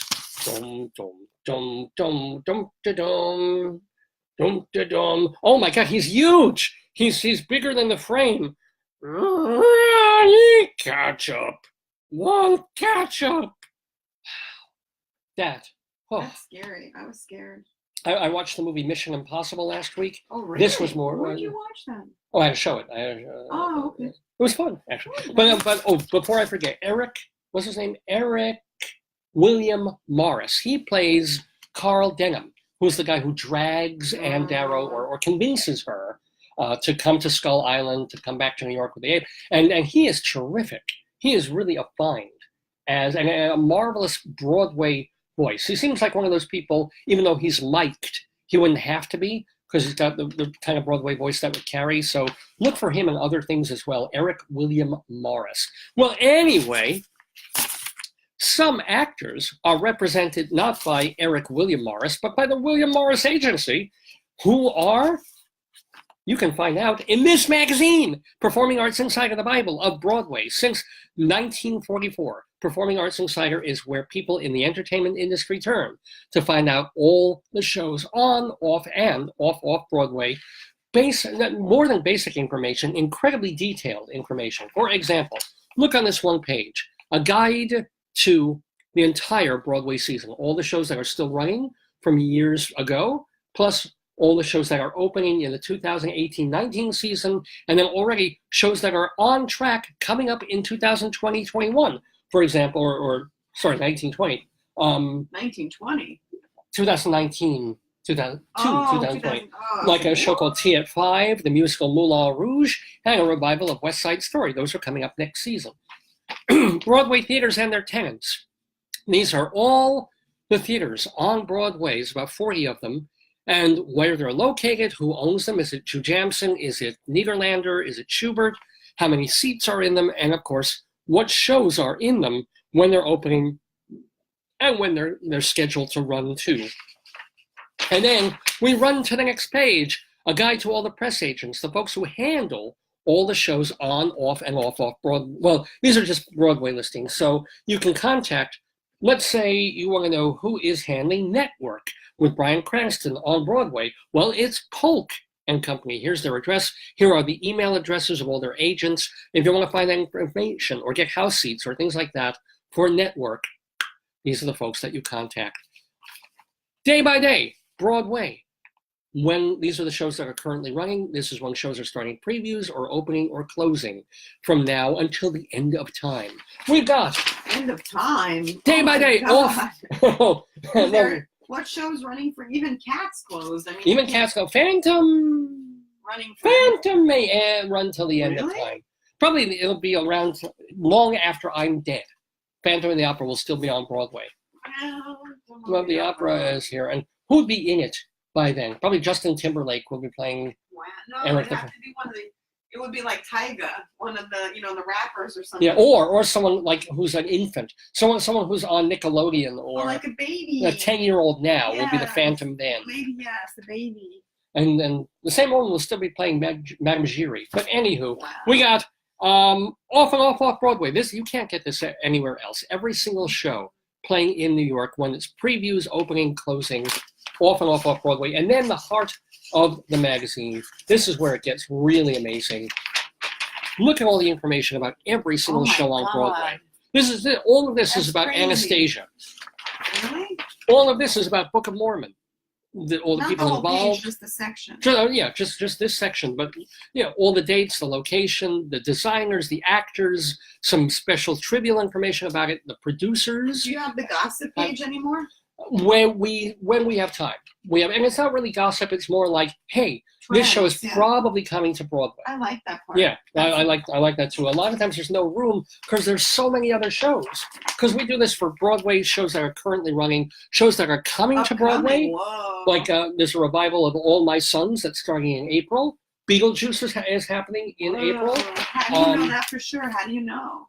What do you mean? Well, they get this information. That's why you have to turn to this magazine. There's a revival of Glenn Ross that's being planned for May with all women in it. Oh, I like that. That's happening. A revival of Company, the great Stephen Sondheim show. Okay, being a dead horse here, but we do this also for off Broadway. It's Performing Arts Insider. You can get a copy. Who's that handsome man? Yeah, look at that. Yeah, he's involved with the magazine somehow. He's a cowboy. We advertise it. He's a cowboy. How to subscribe? Go to performingartsinsider.com. Performingartsinsider.com. You can either send away for a single issue. You can do the 21 issues per year if you need all that information, or just get the monthly issue. It's a bit cheaper. Either way, performingartsinsider.com. How do I subscribe? I want to subscribe. Yeah, it's expensive because it's a journal. But the people who subscribe renew year after year because there's nowhere else they can get this information. And it's still a hard copy. It's nicely printed. It's nicely printed. It's a beautiful magazine. It also tells people, it gives a plot summary. That's really helpful. Yeah, it does everything. It's a fabulous magazine, Performing Arts Insider, the Bible of Broadway. Well, it's almost 10:30 in the morning, Mountain Time. Eastern Time. Whoa. I'm so used to saying Mountain. It's 8:30 in the morning, Mountain, 10:30 Eastern, and we're doing the Dave's Gone by Facebookio Podcastio program of the stream. We have a couple more reviews to do for you because I've been seeing so much theater while I've been in New York, and I just saw a show last night. Let me see if I still have I purposely pulled out the program, yes, to show you. A company that I've enjoyed. Really, it's been around for about 25 years now. Congratulations to them. And they are still doing as good a work as they have ever done. It's the Mint Theater Company off Broadway. Oh, the Mint. Now, they used to be over on 43rd Street. Now they're playing out of being renovated Theater Row Theater. And they're doing a show called The Price of Thomas Scott. If that sounds like an old-time show, it actually should. The Mint specializes in doing old plays, and not the same revivals that you get on Broadway over and over, like All My Sons or Tennessee Williams revivals, and then revivals of shows from the 1980s. The Mint really dips back and goes for American and British shows that were done many decades ago, literally 100, 110, 120 years ago. Shows that were sometimes hits in their time, or even near hits, but haven't really been thought about or looked at in the many, many decades since. Sometimes they even do shows like won Pulitzer Prizes, and nobody even remembers them, and they revive them to say, hey, there's still value in seeing these shows and performing these shows. They still have something to say, or they're still entertaining. One show that is both, and I absolutely recommend, is The Price of Thomas Scott by Elizabeth Baker. Now, they are spending part of their season, or a season or two, reviving a couple of pieces by Elizabeth Baker. They're kind of concentrating on bringing her back into public note and saying, hey, check this, she's been forgotten, check this woman out. Let me tell you a little bit about Elizabeth Baker, because it's a really cool story. She was... she had her dad died when she was like a baby. Then her mother remarried. They weren't wealthy by any stretch of the imagination. Her father was perfectly nice, but also quite religious and quite strict about things. Hated theater, hated dancing, hated the arts, thought it was somehow letting the devil in. So she lived with that. She dealt with it. She became a clerk typist and was working in secretarial jobs. And again, we're going back to the late 1800s, early 1900s for her, this woman, Elizabeth Baker. And then, well, she got a job. She had a bit of gumption, and she started working in the city.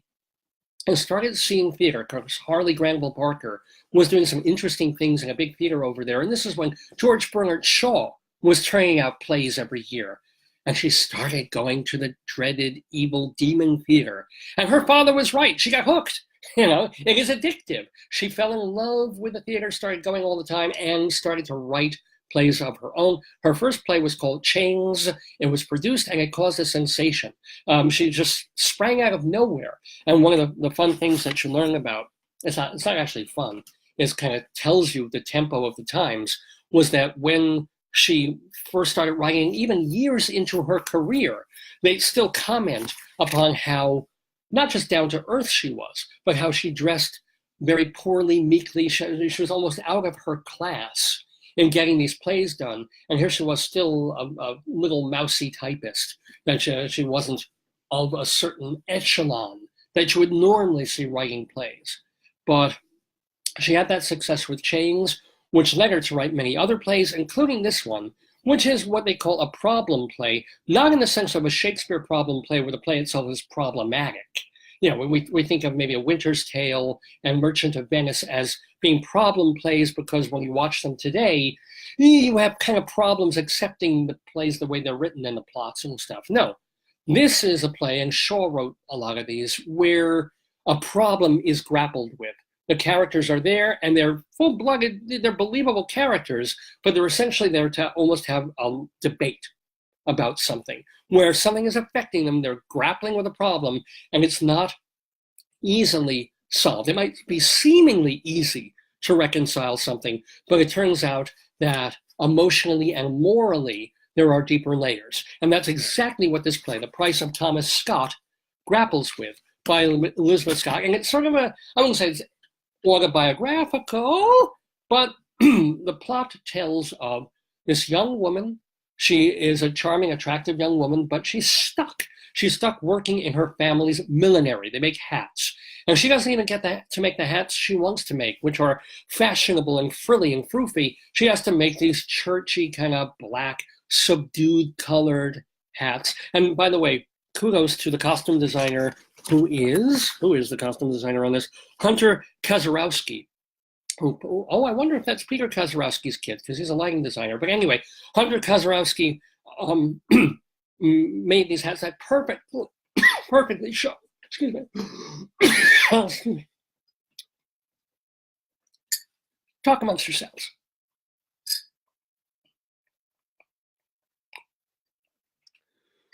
That has been building up in my throat all morning. I'm so sorry. Anyway, so she wants to design more.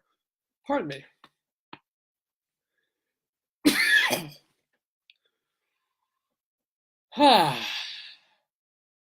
This is your bathroom break, folks. Go ahead. I'll wait. And thank you for waiting with me. Okay. So she wants to design these very fashionable hats for women to wear. Her father's against that sort of thing, and she doesn't get to do it.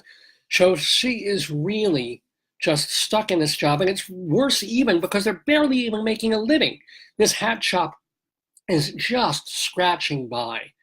So what happens? And then the father doesn't know what to do. He'd love to sell to anyone who would buy the place and just pay them barely enough, even at a loss, so that they could quit it all, they could just settle down and live meagerly and find something else to do. But what happens? Now, and this dad, like Elizabeth Baker's actual real father, is very religious and very strict. He's a sweetheart. He's a nice, lovable guy, but he has his fixed ideas about what's right and what's wrong and what dancing and the arts can do to people and how it lets the devil in. So go figure, what happens? Someone is there to make an offer on the place. They want to buy the hat shop, or at least the building that it's in. They want to actually buy the shop and give the father £500, which is a whopping sum. I mean, it would pay for a bunch of things for that family forever. Wants to buy it from him. Their prayers are answered. The son, who is this meek, nervous guy who's wasting away, also dealing with the books and the hat shop. He can go get a civil service job and be a clerk and live a little. The daughter, she wants to have a life. She wants to design more hats. She wants to visit Paris and maybe even live there. They can do this now. The mother doesn't have to worry about when their next meal is coming from anymore. The father can rest easy and settle down if that 500 pounds comes to them in cash from his old friend, who was once a religious fella too. Unfortunately, this old friend is now rich because he owns a chain of what? Dance halls. And what does he want to do? He wants to take the building that the hat shop is in and the building next door, which has been abandoned, combine them together and turn them into a dance hall, which is exactly what the father has been morally opposed to for the better part of his life. And now we get the question, we get the devil, well, not the devil, but the, I can save my family. I can have an easy life by selling to this man. But I know in the back of my head and in my heart that what he's going to do with my shop is turn it into the thing that I oppose morally and religiously. And at first he twists and turns in his conscience and his morality of the little gradations we make in justification, in saying, look, it's not like I'm leaving and he's going to, it's not like I'm selling him a dance hall. I'm selling him an empty building, a hat shop. And what happens after I'm gone?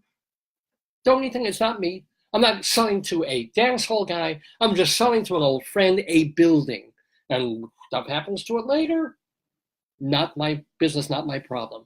But of course, inside, he knows that's exactly what he's doing. And does he make that choice? Well, that's the crux of the play. I'm not going to give away what his choice is or the ramifications of it.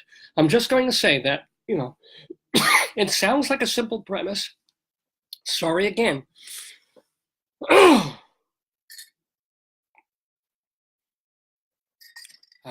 Pardon me while I gargle.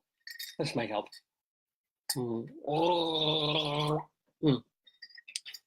Sounds like a simple premise, but it really starts you thinking of what little compromises we make and what justifications we say when we do something that in our core, at least to us, might be a little bit off the mark. And yet we'll say, oh, but it's this, but it's not really this.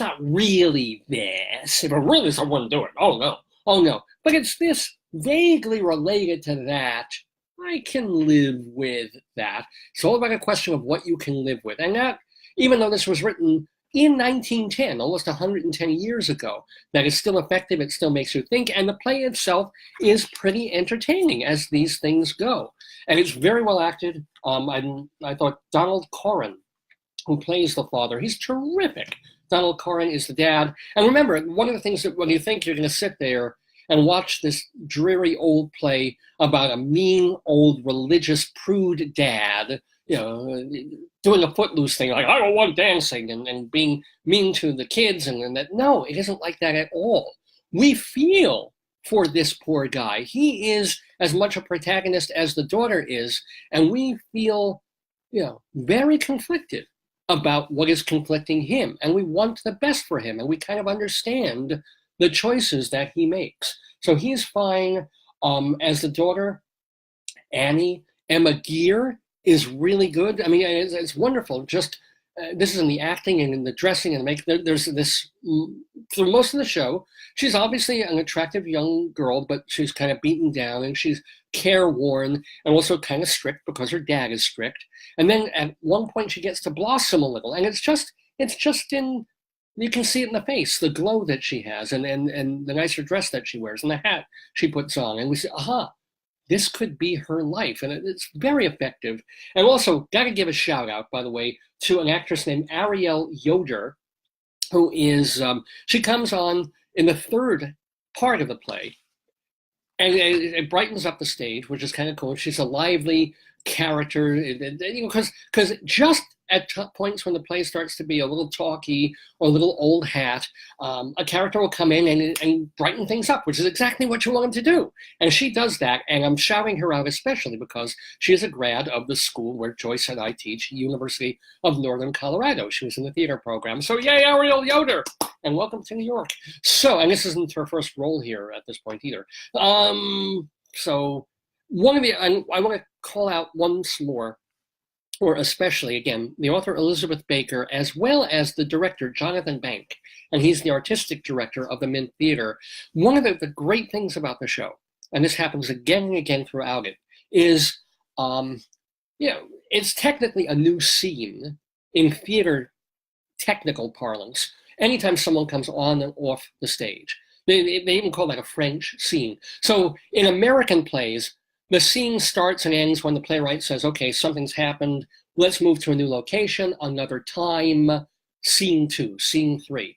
French scenes is every time someone leaves or enters, which is really helpful for directors because they can do a rehearsal to make sure that everybody in a particular scene is there and whoever isn't needed can leave. But it's also very much so in this play that anytime a character disappears or comes on, the whole mood changes and the conversation changes. And it's very much like this in real life, where you'll be having a conversation with a friend, a loved one, some friends, and the atmosphere changes, the topic changes, the feeling changes the second a new person enters or exits. It's kind of like when, I think there's that moment in the old play Bus Stop, when there's a cop in the luncheonette where they all are. And as soon as the cop, even though he's a nice guy and he's a perfectly, and he's not doing anything, he's just there having a cup of coffee and a slice of pie. But as soon as he exits, everybody on stage exhales a little. Everybody in the audience exhales a little. Not that he did anything, but his presence was something. And when it exited, there was a relaxation, a loosening. This happens throughout The Price of Thomas Scott. It's put there by the playwright, and it's definitely highlighted by the director, Jonathan Bank. So, when all is said and done, do I recommend The Price of Thomas Scott at the Mint Theater, at the Beckett Theater on Theater Row? Absolutely. 3.25 stars. And the other thing is, normally you hear it's a play from 1910, it's got this kind of structure, this happens, the character. They've somehow, I don't know if it was this long when they did it, or if it was streamlined, but the play comes in at 85 minutes. All of it, the whole thing, not just the first act, the whole show. 85 minutes, no intermission. And I'm like, wow. Yeah, because we know O'Neill plays, we know plays from that era. 3 acts, 3.5 hours are there. So for every possible reason, the acting, the story, the setting, the feeling of it, terrific time at The Price of Thomas Scott. And it will give you something to talk about and think about when you leave the theater, which is a pretty great thing. So strongly recommended from the Mint Theater. And it's a limited run, so you better get your tickets now. I think it's running just till early April. Okay, I want to give you a little bit more theater news before we get to our final review of Inside Broadway on Dave's Gone By on this Saturday, February 23rd.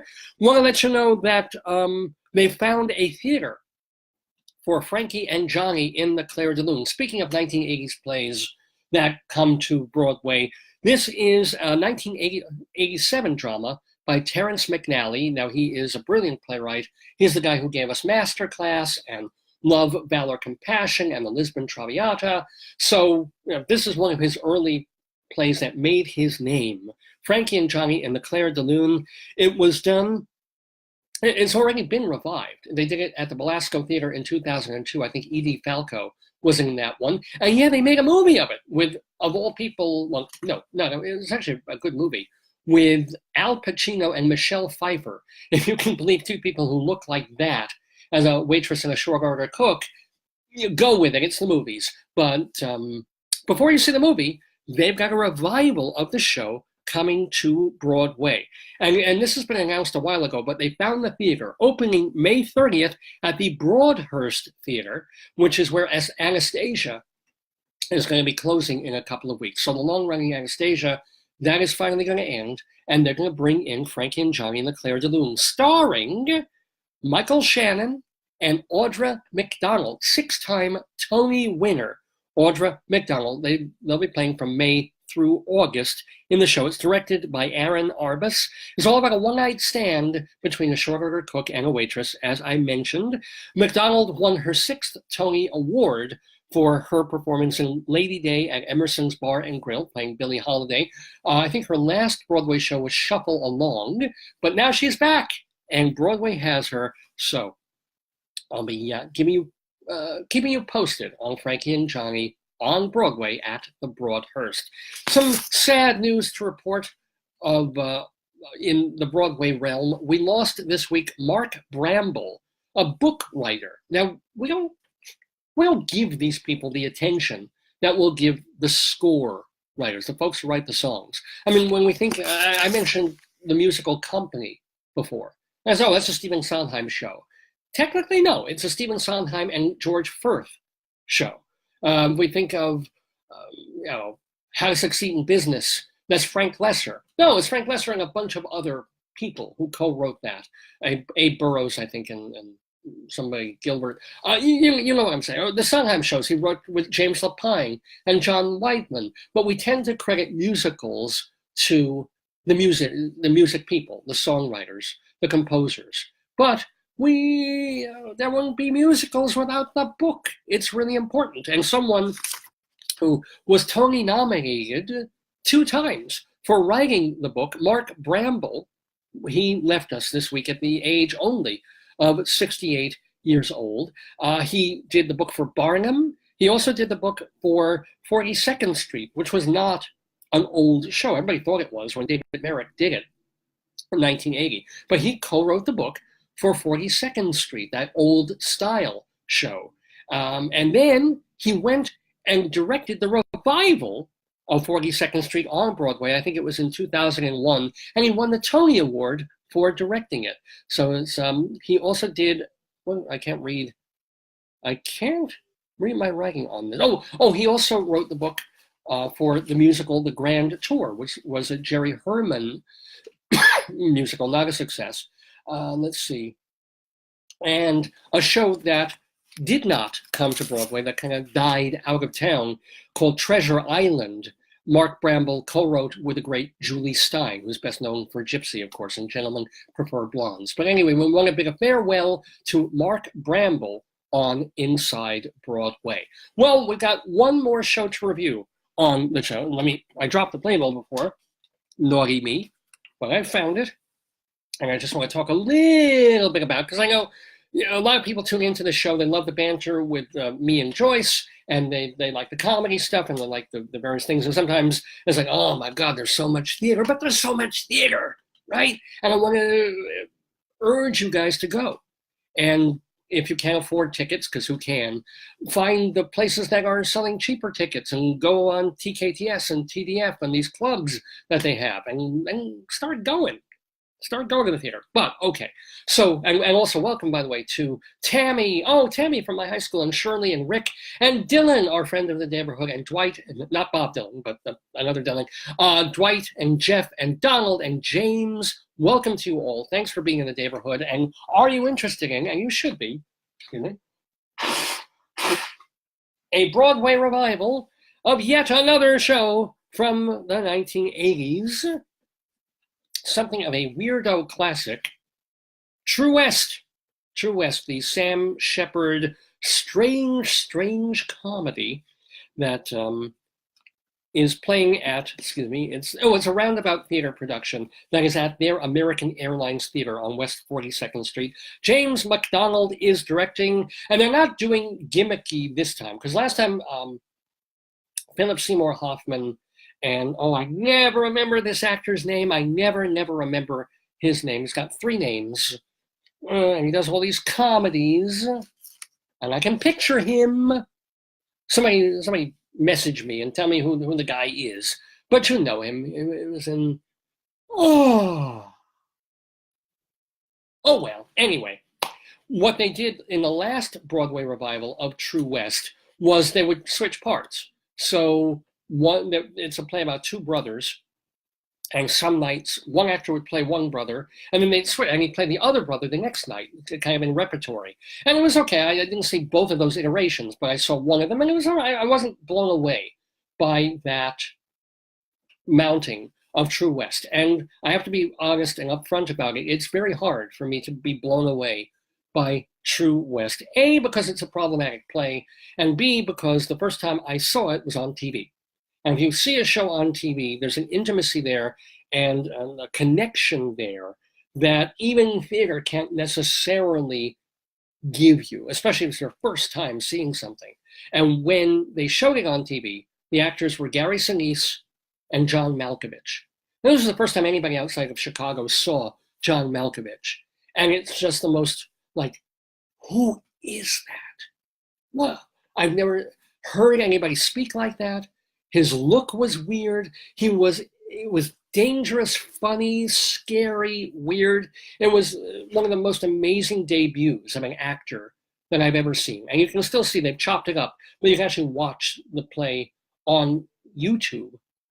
I still tune into certain sections of it now and then, just to see John Malkovich young and being like Malkovich. There's a reason they make Being John Malkovich, because you see True West on video, and it's just like nothing will ever equal that, and nothing ever has in the iterations of True West that I've seen since. Nothing can or ever will. But I think this is a better revival overall than the one that they did a few years ago, when, the Philip Seymour Hoffman one. This one stars Paul Dano and Ethan Hawke as the brothers. Now, Dano obviously plays the more buttoned-up one. The whole plot of the thing is that they're in the mother's little condo in Florida, and the glassed, buttoned-up, nerdy screenwriter brother, he's trying to work on a romantic screenplay that he's hoping to pitch to a producer who's actually going to come and visit and hear the pitch and maybe green light a project and make his career. Unfortunately for him, his brother, who is kind of a wild card, who's been in the desert for 3 months, wandering around and doing strange things, and is kind of, unpredictable and strange and weird and wild and intrusive, that brother has also come to Florida at the same time and is staying at their mother's house. He's as entitled to it as the screenwriter brother, but of course he's getting in that brother's way. Well, what happens? The producer comes by, and the wilder brother, he has an idea for a movie too. And it's not a romantic kind of cheesy film. It's a Western, an old-style Western about brothers chasing each other through the desert. And just the other brother's luck, the screenwriter, the producer says, hey, I think I like that better. Why don't both you guys work on it?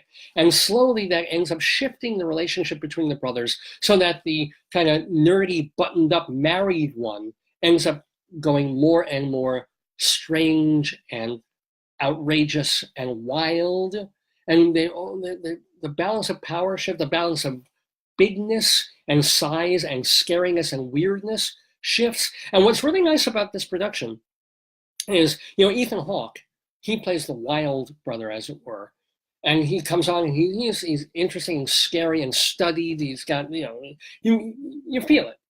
And Paul Dano feels right in the other role. But Dano is actually seems almost half a foot taller than Ethan Hawke. You wouldn't think it, that Ethan Hawke is probably just a little taller than I am.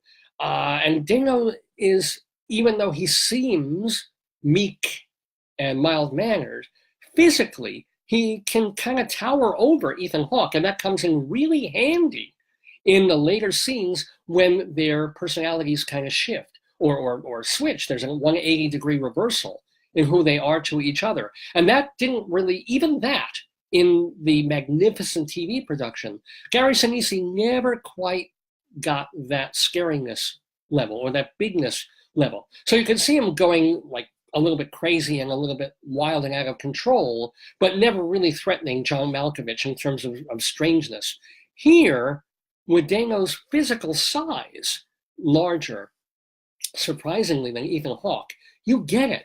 You get in that second act, it's like, whoa, they really could switch personalities. Dano could be the more unpredictable and almost murderous one. So that really works. What doesn't work in this revival of True West, and it really hurts the play, is that kind of all-important big scene when I'm not giving much away in a 40-year-old play, if I'm a spoiler alert here, but they end up trashing the house and stealing stuff, and then just in the midst of absolute chaos, Mom comes home.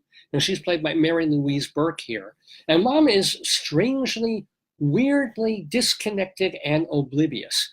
It's really hard to pull off, and this production does not at all.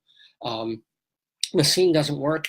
I didn't buy Mary Louise Burke's choices in terms of the mother. And it almost kind of tanks the play for a while. And I didn't really buy some of the trashing. It seemed sort of fake for a while when they're pulling out a drawer and shaking things out on it felt like they were trying to be really careful while also making a mess, and that takes away the reality of it. So for a good chunk of the play, I was with it. I found it amusing, pretty funny, not shockingly hilarious as it must have been back in the 1980s when Sam Shepard first displayed True West to everybody in Chicago and off Broadway. But I don't know. I'm going to give True West basically 2 3/4 stars. Would have been a good strong 3-star had it not fallen apart towards the end. So I can't really quite recommend it. But I will give kudos to both Paul Dano and Ethan Hawke. There's good acting here, and there's believability. And the choices made by director James MacDonald, he really, he hammers home the idea that both of them really are two sides of the same coin, and that you scratch the surface of the button-down brother, and you've got a wild wolf inside, and then you scratch the surface of the wild brother, and you've got kind of a scared mama's boy inside that. Kind of interesting stuff from Sam Shepard, True West on Broadway, from the Roundabout Theater at the American Airlines Theater. Well, one thing that they do in this True West is in between scenes, they play music. And one of the music, I guess it's called for in the script, or they've certainly played it ever since the very first one, is Hank Williams' Rambling Man. And kind of interestingly in this production, every time they play it, it gets a little more distorted, a little more off, and a little more weird. But to take us out of our Inside Broadway segment, we're going to hear a little bit of the original. Here's Hank Williams' Rambling Man.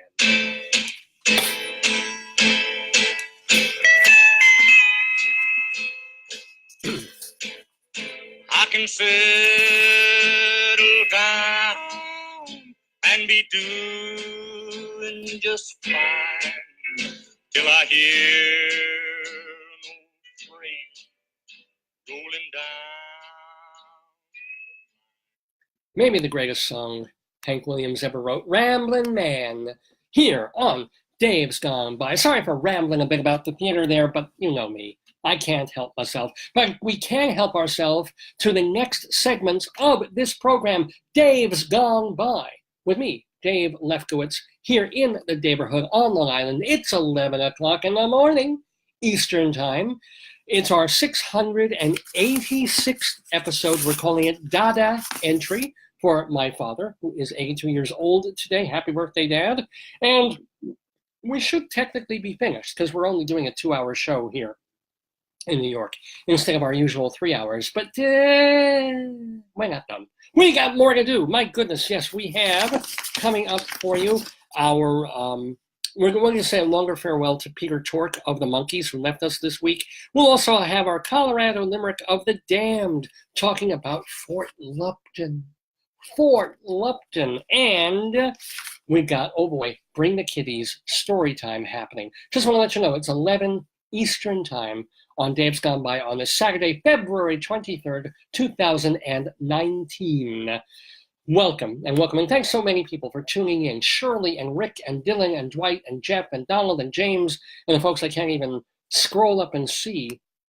Oh, I can see some of them. Chauncey and Wayne and Tracy and Frank and Lawrence and Leith and Charlie and Tammy and Trevor and Robert and Chris and Linda and all the folks who gave me comments and thumbs up. I really, really appreciate it. And it's always great to be here with you on Saturday mornings. Well,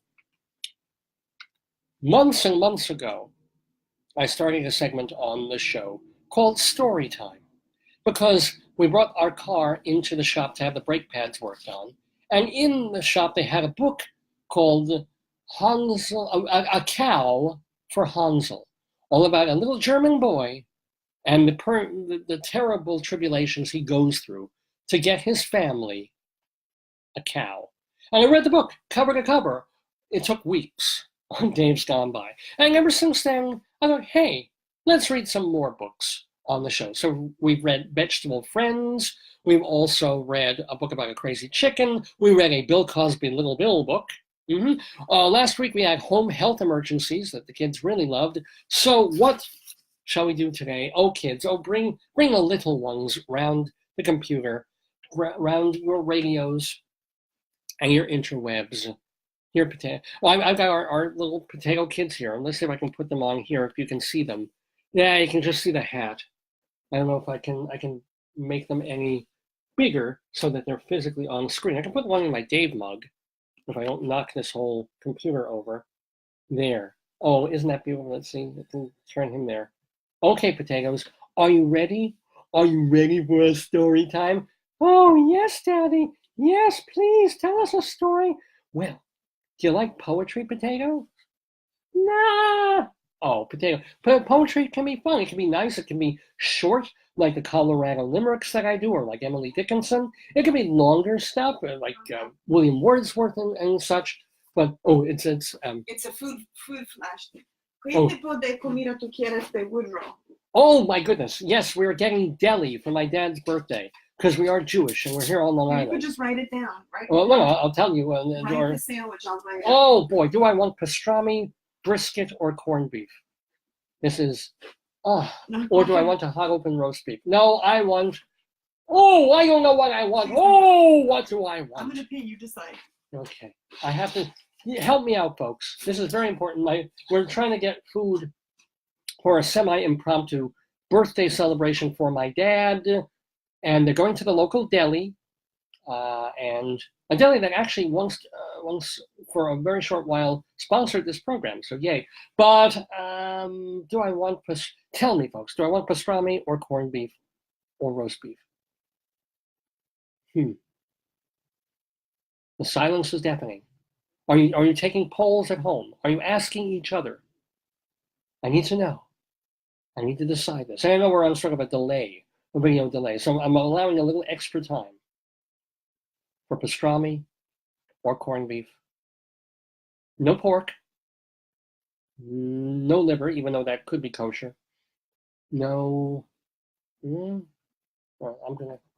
Oh, I've got to go with Old Faithful. I'm putting down pastrami, but if I get a vote otherwise, if I get a groundswell, I could wind up changing that to corned beef. But for now, I'm saying pastrami. Pastrami, you do sandwich? Yes. You sure? Yes. You sure? Well, I would do a half and half with pastrami and corned beef, but they charge more. So yes, pastrami.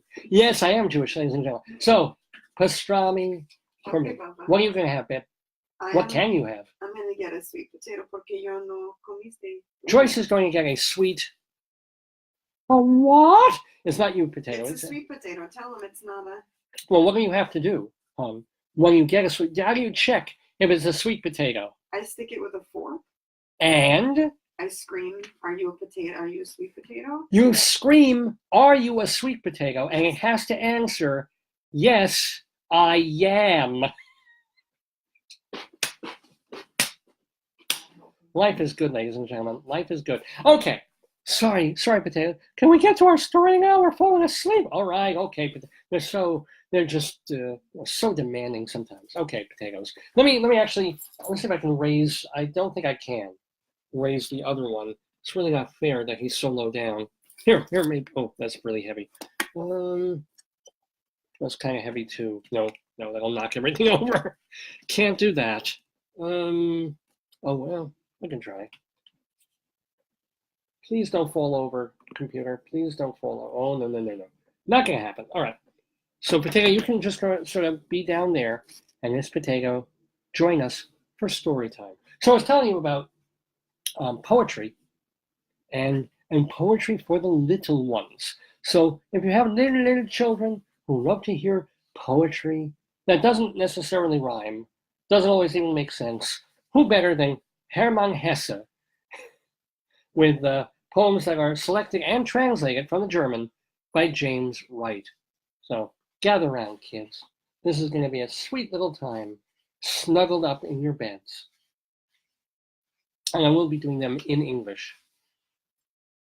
I walk so often, late, along the streets, lower my gaze and hurry, full of dread.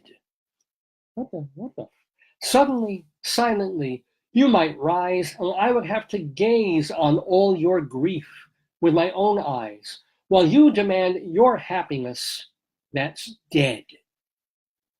What the? I know you walk beyond me every night with a coy footfall and a wretched dress, and walk for money, looking miserable. Your shoes gather God knows what ugly mess. The wind plays in your hair with lewd delight. You walk and find no home at all. Seriously? Not Mother Goose. You're giving us this. Oh, Potato, it's poetry. It's beautiful. It's tender, sad poetry from Hermann Hesse. Let's do another one. Maybe you like this one better. Oh, Potato. It's about fields. Now we love fields. We love walking across fields and growing under the earth. That's right, Potato. So you're going to like this one. And kids at home, this is for you. Across the fields. Across the sky, the clouds move. Across the fields, the wind. Across the fields, the lost child of my mother wanders. Across the street, leaves blow. Across the trees, birds cry. Across the mountains, far away, my home must be. Oh, I like that. That's kind of nice. Tell us more. Is there stuff about potatoes growing underground? No, there isn't stuff about, I told you, it's just about fields and wind and someone being lost and wandering and not being able to find their home. This is getting depressing again, Dad. Well, it's Hermann Hesse. What do you expect, Potato? All right, let's find it for something else. Here, what shall I find? Maybe I should do this in German. Here's one, Potato. Now, this is more like a ghost story. This is more like, imagine you're in camp, around a campfire, roasting s'mores and worried about bears, and with a flashlight up against her face, telling a ghostly story in a poem called Evil Time. Woo, scary. Okay, Potato, I'll protect you. Now we are silent and sing no songs anymore. Our pace grows heavy. This is the night that was bound to come. Give me your hand. Perhaps we still have a long way to go. It's snowing. It's snowing. You said that already. He says it twice. Winter is a hard thing in a strange country. Where is the time when a light, a hearth burned for us? Give me your hand. I already did. Perhaps we still have a long way to go.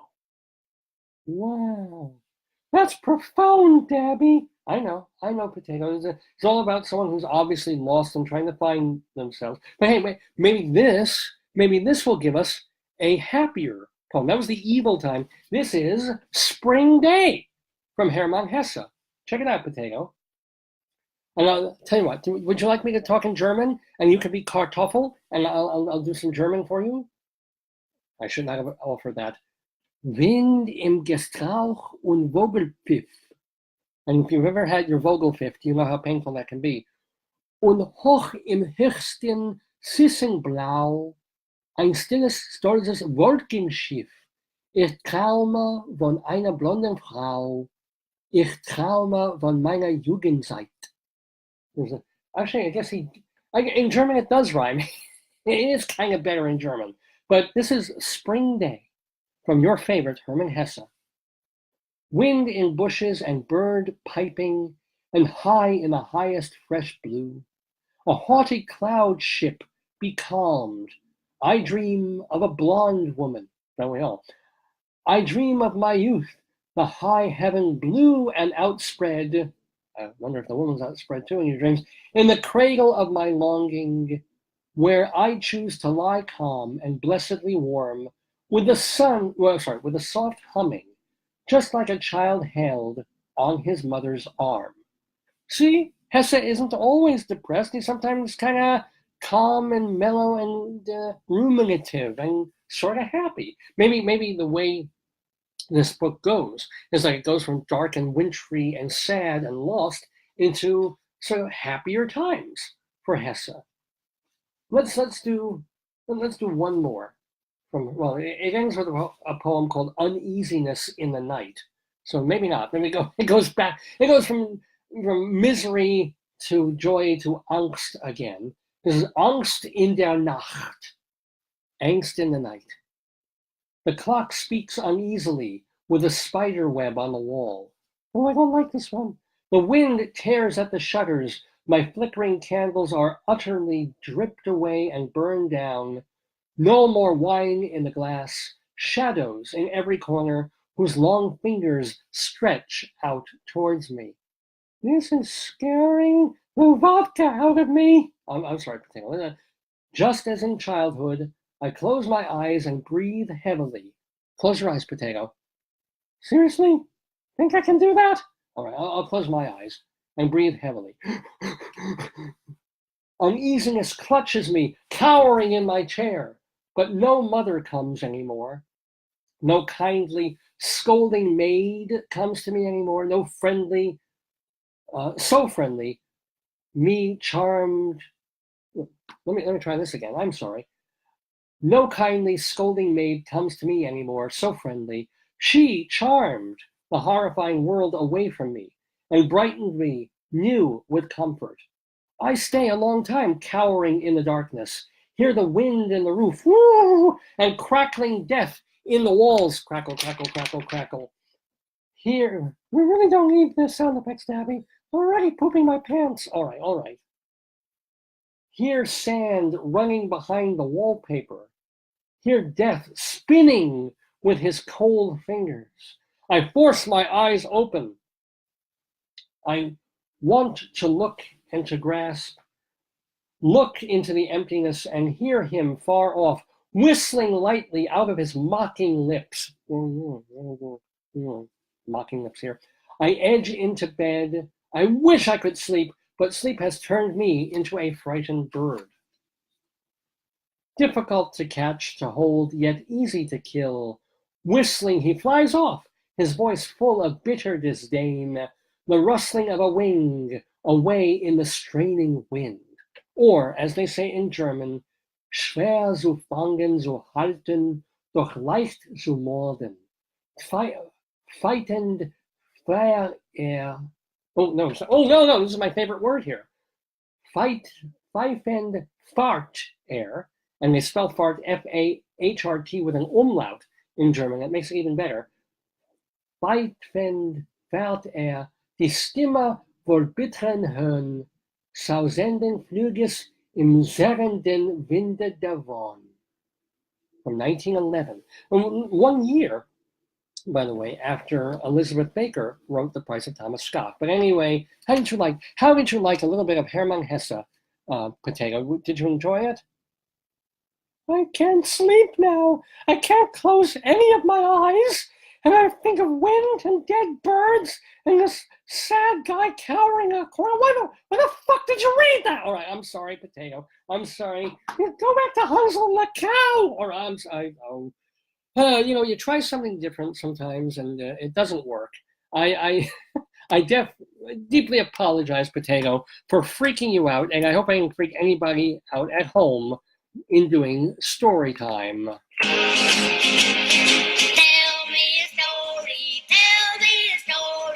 Tell me a story, remember what you said. You promised me, you said you would. You gotta give in, so I'll be good.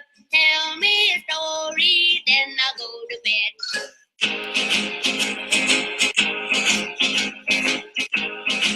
Oh, yes. A little bit of story time there with the delightful, charming, and ever so fun and hilarious Hermann Hesse and his poems. So maybe we'll do some more next week, perhaps not. But we're here, still doing more of the Dave's Gone By Facebookio, Podcastio, Programmio of the stream.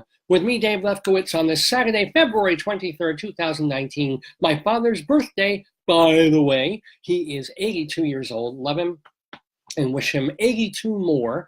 By the way, welcome also to Jeff and Donald and James and Michael and Paul. So great that we've still got newer people tuning in. If you missed the earlier part of the show, we've been here since 9 o'clock Eastern. Remember that you can go on davesgoneby.com and hear all the archives. In fact, for the past year or so, you can see the archives too, because we save the videos. davesgoneby.com, all the comedy we've done, the music we used to play. We don't play a lot of music now. The special segments like the Colorado Limerick of the Damned, that's coming up in just a couple of minutes. And, of course, even almost as important or more important than anything else, the guests that we've had on the show. Now, we don't have any quote-unquote special guests on the show, except, of course, for Potato and my darling and adorable wife. But, of course, last week we had the marvelous musician, bass player Jay Lenhart.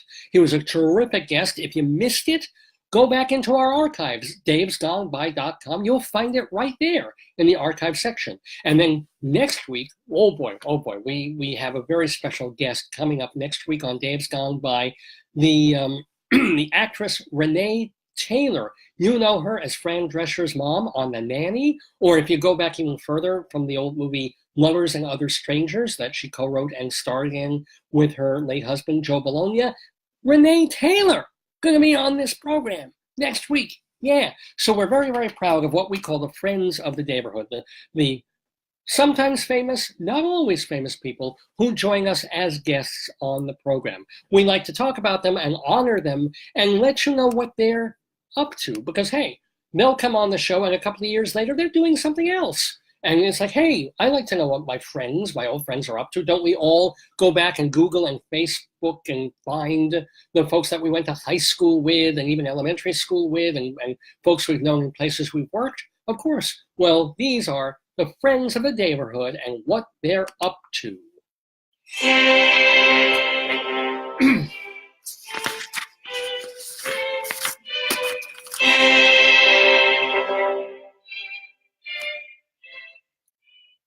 And so this week in the Daverhood, what have our old friends been doing? Well, first of all, I want to give a congratulations to our actor and dancer, kind of our triple talent friend, Ben Vereen, because he had some difficult times about a year or two ago and stuff, but he's apparently gotten through that.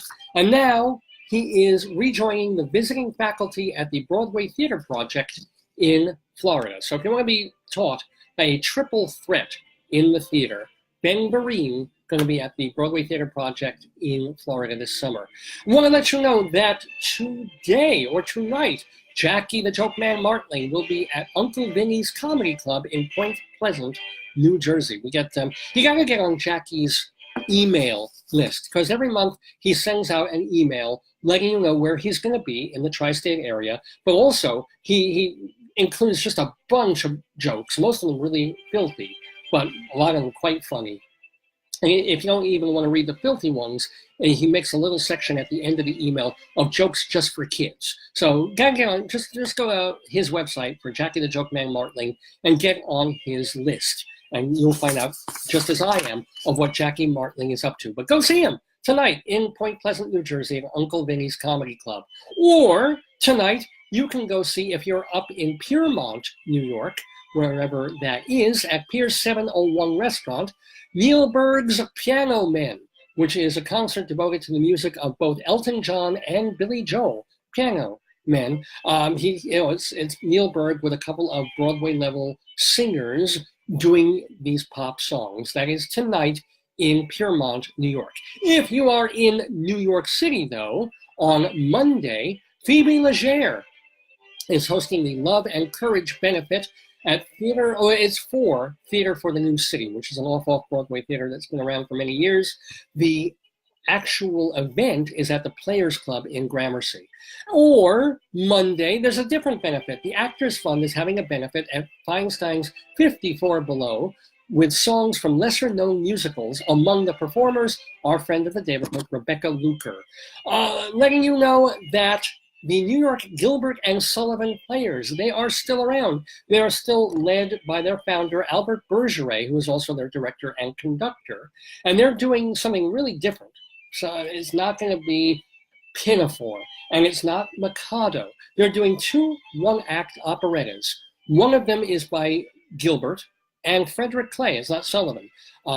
It's called Ages Ago, and then a show called Mr. Jericho, which is by, well, I'm getting these kind of confused, but I know one of them doesn't even have Arthur Sullivan or Gilbert involved at all, but they're contemporary stuff. So if you want to see some really rare, lesser known, even unknown operettas, go see Ages Ago, Mr. Jericho at the Marjorie Dean Little Theater, and this is running only March 1st through the 3rd, New York Gilbert and Sullivan Players, led by Albert Bergeret.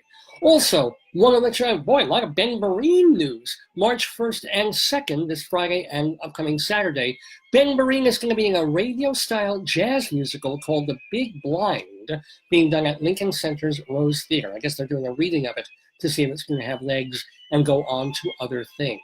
Thomas G. Waits co-wrote and directs the show Barefoot. It's a farcical sex comedy, and it's at the Gene Frankel Theater off Broadway, Barefoot. Playing now through March 10th at Manhattan Class Company on 24 Bond Street. It's the musical Alice by Heart. It's got music by Duncan Sheik and lyrics by our friend Stephen Sater, who was on the show a couple of years ago. And by the way, I think that's been extended past March 10th. Hasn't opened yet, but it's opening in a week or two. The Band's Visit on Broadway has a score by our friend David Yazbek. You have until early April to see that. Avi Hoffman, through the middle of May, is coordinating a series of events, readings and book signings and stagings of plays.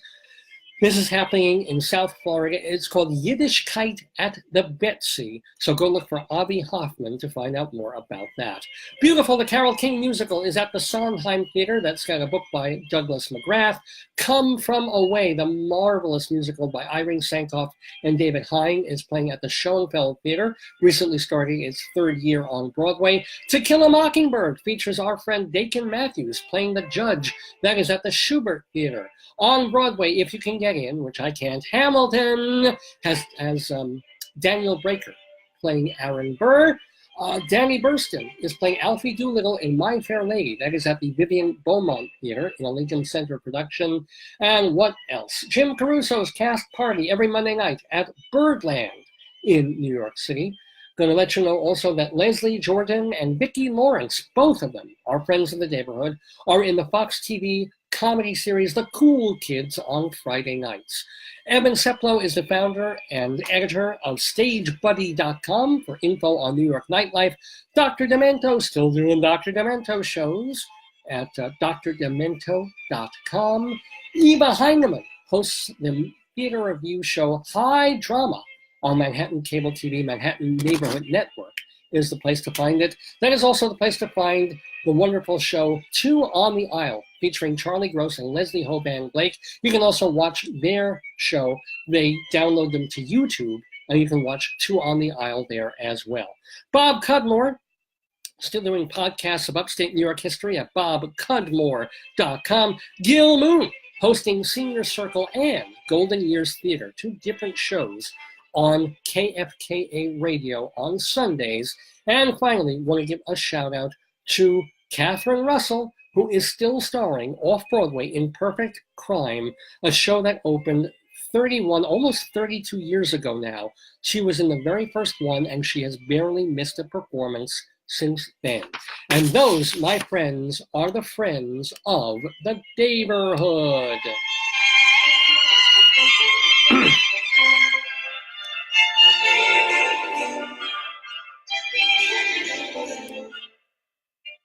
All right, ladies and gentlemen, well, it's 25 after 11 Eastern Time. We're already almost a half-hour overtime on Dave's Gone By. We didn't even have a guest in. So, yeah, this is how it goes. We just kind of extemporize in the Daverhood with me, Dave Lefkowitz, every Saturday from 9 until 11-ish. 11 plus, I should call it. It's 9 in the morning until 11 plus, right here at the Facebook page, Radio Dave Lefkowitz. Do we have a bit more to do? Yes, we do. Because actually, it's not a happy thing. I want to say a bit more of a farewell to our friend of the Daverhood, Peter Tork, the monkey who died earlier. And no, not the face-clawing monkey or the King Kong monkey we were talking about. I guess this is one of the themes of the show is monkey, because it also just occurred to me that one of the nicknames Dad has for me, or had, not anymore, but when I was a small child, was Monkey Boy. He would call me Monkey Boy, probably because I was just always climbing around in my little diaper and just scampering and climbing up and down onto things. So that was his nickname. So monkey all over the place here on Dave's Gone By. So we're going to say farewell to a monkey, M-O-N-K-E-E, in just a moment. But before then, if Hermann Hesse bummed you out a bit, both in German and in English, then put that out of your mind. Because we have a happier kind of poetry, a short kind of poetry, a limerick. And who doesn't love limericks, especially when they're written by me, and especially when they're written about Colorado. You're the poetry man. A limerick is a comic verse of 5 lines, in which lines 1, 2, and 5 will end with words that rhyme. And likewise, verses 3 and 4 also end with words that rhyme. So this is a limerick. Rocky Mountain, Colorado, Colorado. Yes, Rocky Mountain High we get, because even though I'm in New York now, we've been doing this show for the past 9 or 10 years from Colorado, and I just got it in my head to start writing some Colorado-related poems. Short limericks, all about different towns, cities, statutory towns, whatever the hell that is, in Colorado. I wrote a couple and then kept writing more and more, and now we do one once a week. I will warn you that unlike our Storytime poetry segment, the Colorado Limerick of Damned is not safe for work, not safe for children, not safe really for any proper human being on this planet, but we do them anyway. And today, I am so especially excited. This makes me incredibly happy because we have, normally we have one of these in Greeley Crimes and Old Times. Normally we alert people when we have a story about this place in Colorado called Fort Lupton, because I love saying Fort Lupton. Lupton, Lupton, Lupton,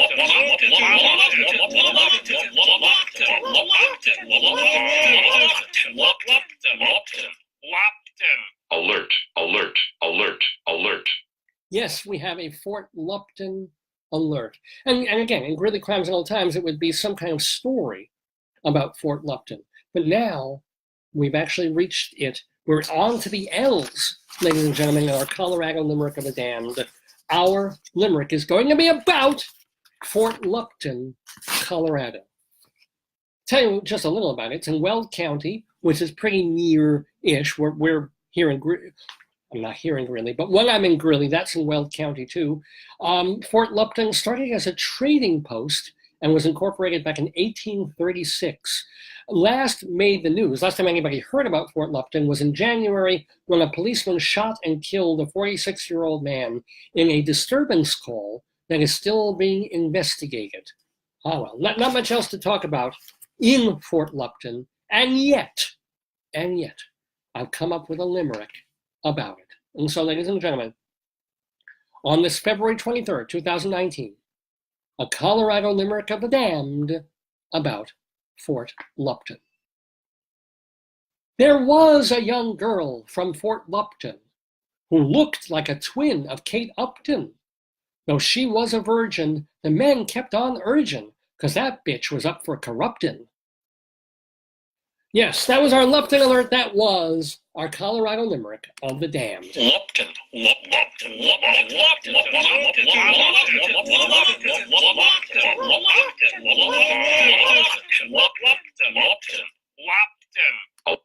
Alert. Yes, ladies and gentlemen. I hope you're staying alert. It's 11:30 in the morning, Eastern Time, here in Long Island, where we're doing the Dave's Gone By, Facebookio, Podcastio, Programmio of the stream. And we're almost done, but I want to do just a little bit more. I talked when my wife was here earlier in the program, we talked a little bit about Peter Tork, or as he was born, Peter Thorkelson, member of the band The Monkees, and who was a guest on this program both in 2006 and 2007.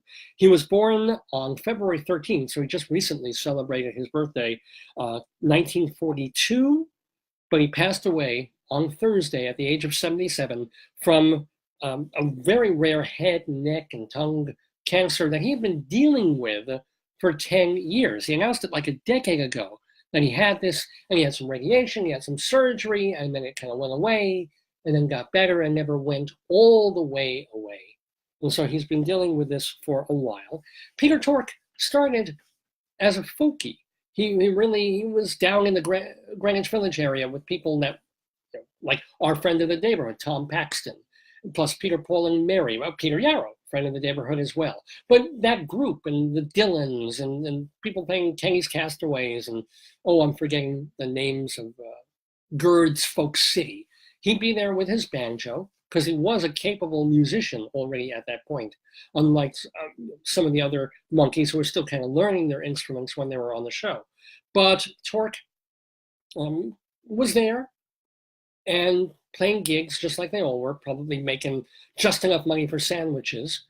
One of his friends in the clubs was a fellow named Stephen Stills.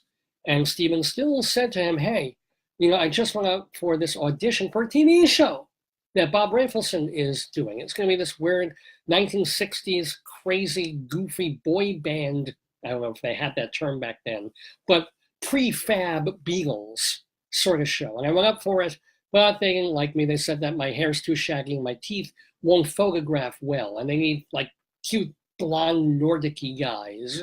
Why don't you go up for it? And almost as a lark, Peter Tork went for the audition and got the gig.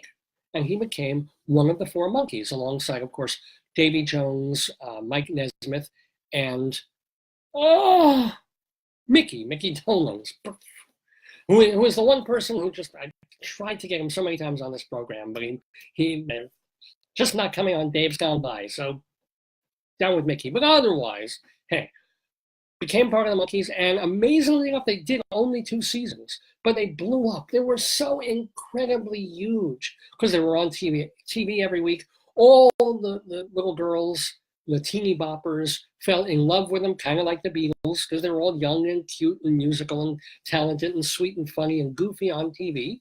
So, and they just, in fact, I think I've told this story on the air, and I probably even told it to Peter during the interviews that he did here, was at NYU, there was a girl in my acting class who said that she saw the Monkees live, and it was like Forest Hill Stadium or Shea or some really big ass stadium.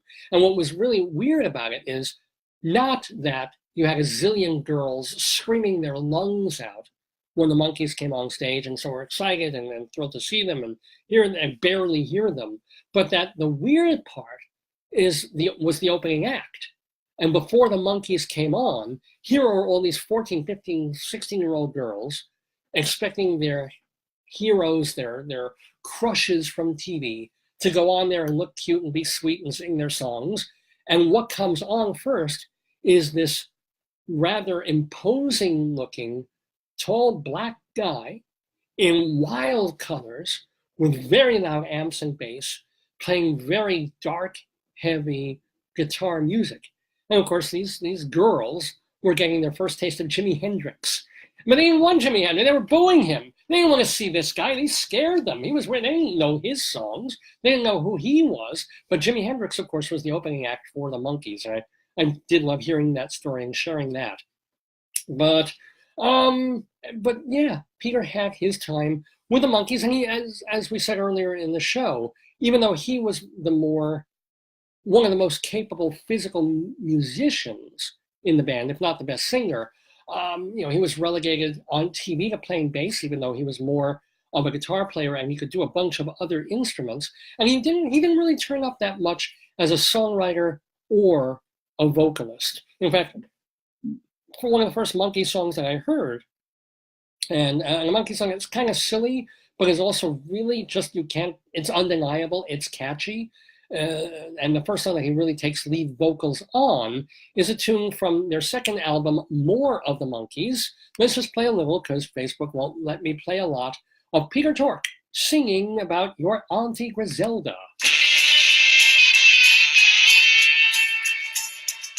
She knows her mind all right, your Auntie Griselda.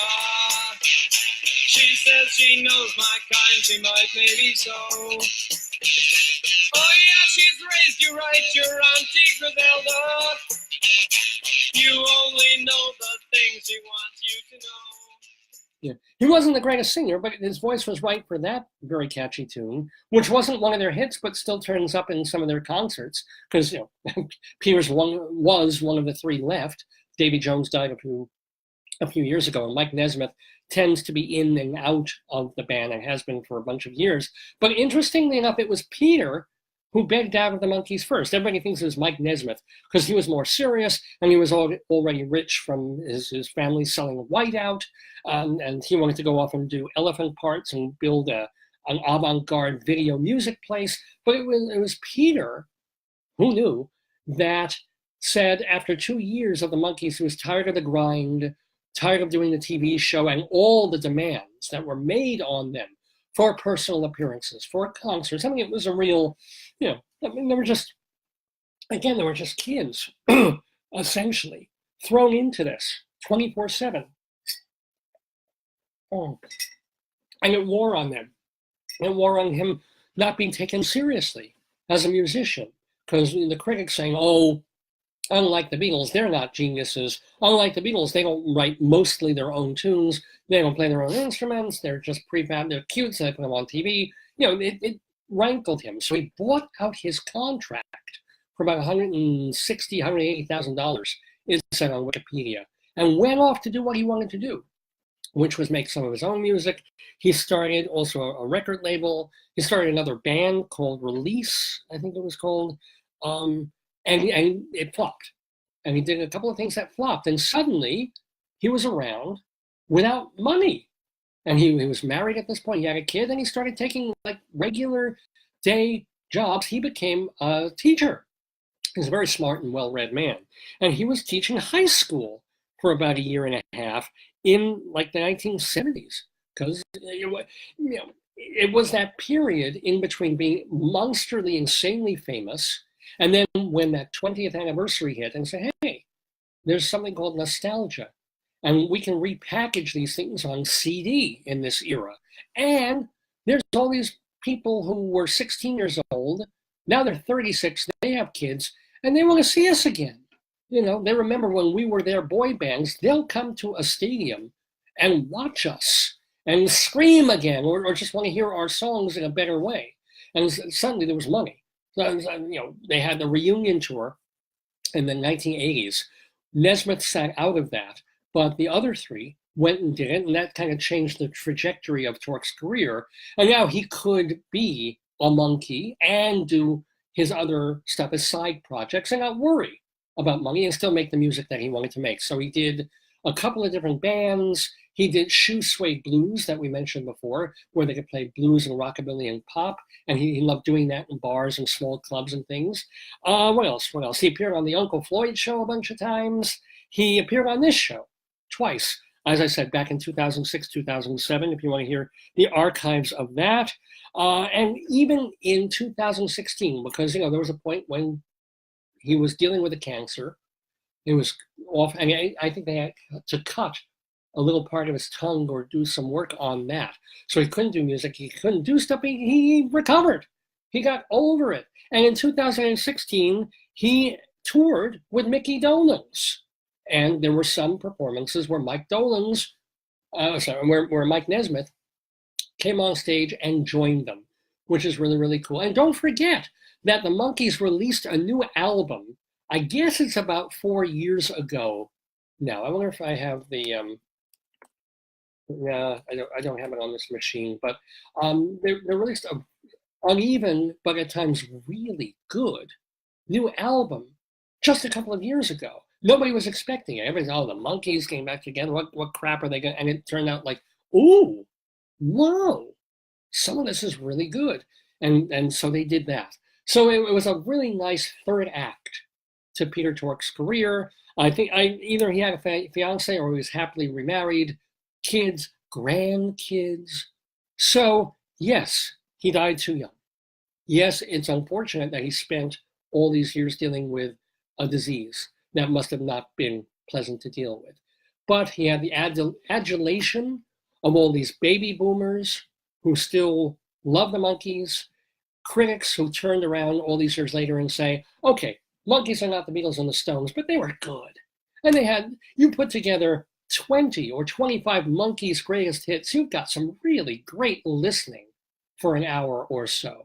And always repackaging of their material and an understanding that their TV show, while silly, was goofy and kind of ahead of its time and predated some of the stuff that they still do on MTV and channels like that.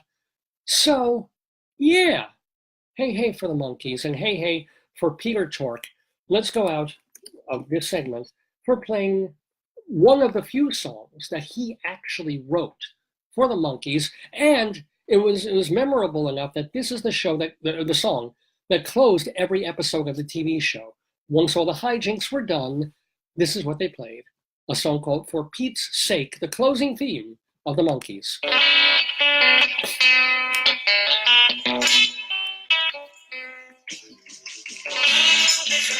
Don't you know this is true?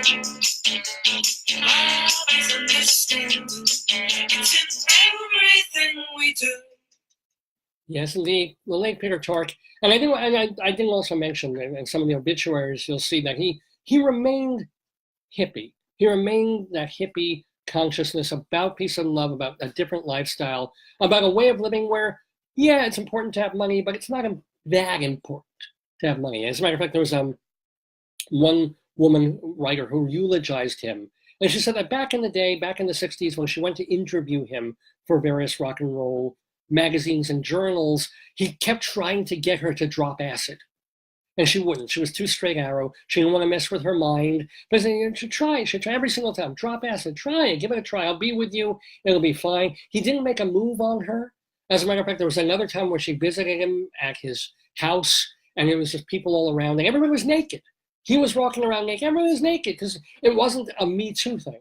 It was just a hippie, free, cast off your clothes kind of thing to do. She chose not to go naked. He did. Okay. And she did say that she interviewed him a few years ago, years and years later. He still had that same feeling, that same vibe, that same sensibility. And she reminded him, and she said, back in the 60s, one thing that you always tried to do, every time we met, every time I interviewed you, every time we hung in the same circles, you said, come, drop acid with me. You should drop acid. And then he looked at her and he said, when they met all those years later, he said, you didn't miss anything. So the late, the very, very talented Peter Tork, we say farewell to him from the Daverhood on Dave's Gone By, where it is 11:44 in the morning Eastern Time, and you've been hanging with me, and I appreciate it so much. If you missed the first part of the show, if you glanced through other parts of the show, because we've been here 2 hours and 45 minutes, well, remember, the archives, davesgoneby.com. You can watch this week's show, and we'll post it by tomorrow. You can watch last week's show. Shows from a year ago are on video. Shows from all before that, of course, they're on audio as downloadable streams and podcasts. davesgoneby.com. D-A-V as in Victor, E-S-G-O-N-E-B-Y, davesgoneby.com. You can also drop me an email. I should have mentioned this earlier in the show. davesgoneby@aol.com is still my email address. davesgoneby@aol.com.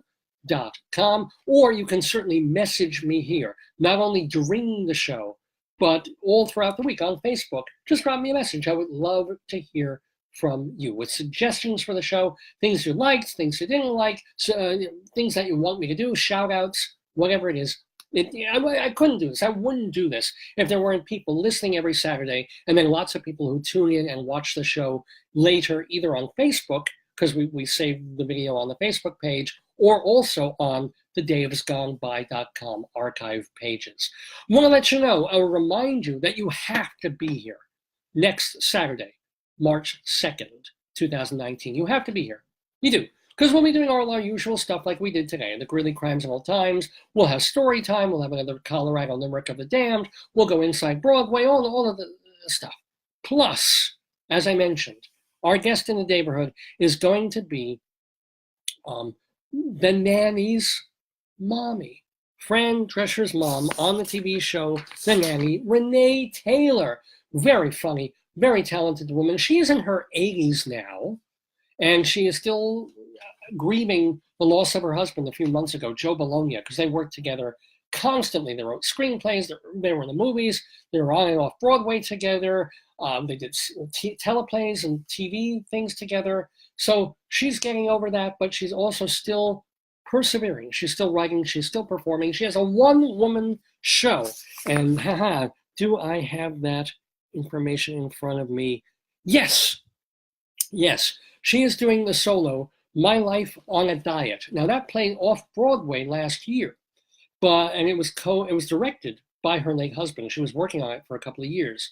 She got it into marvelous shape. It played an extended run off Broadway, got terrific reviews. You missed it? Shame on you. Go see it, because it's going to be at the Gateway Theater in Bellport, Long Island, from just for a weekend, March 15th and 16th. Renee Taylor in My Life on a Diet. It sounds hilarious. You don't think that she's delightful and hilarious? Well, or hear for yourself next week when she chats with Rabbi Saul Solomon right here on Dave's Gone by. Renee Taylor, for gosh sakes. Yeah, we can still book him and get him. So keep it here. I'll see you next Saturday, 9 in the morning until 11 plus Eastern Time for another episode of Dave's Gone By. It just remains for me to thank, first of all, my darling, wonderful, and adorable wife, Joyce, for not only doing the first part of the show with me in Greeley Crimes of All Times, but taking my deli order, because that's the most important thing, gotta eat, and for being the love of my life and the love of my wife.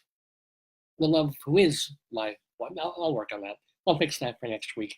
And a big one more giant shout out to my father, Philip, who is 82 years old today. And I wish I could, he used to be on the show. If you want to hear my father talk, gosh, he's been on the program many times. We used to go late when we were on Long Island radio, terrestrial radio, and we finished the show at midnight, but the next people who were supposed to do a show at the station wouldn't show up half the time.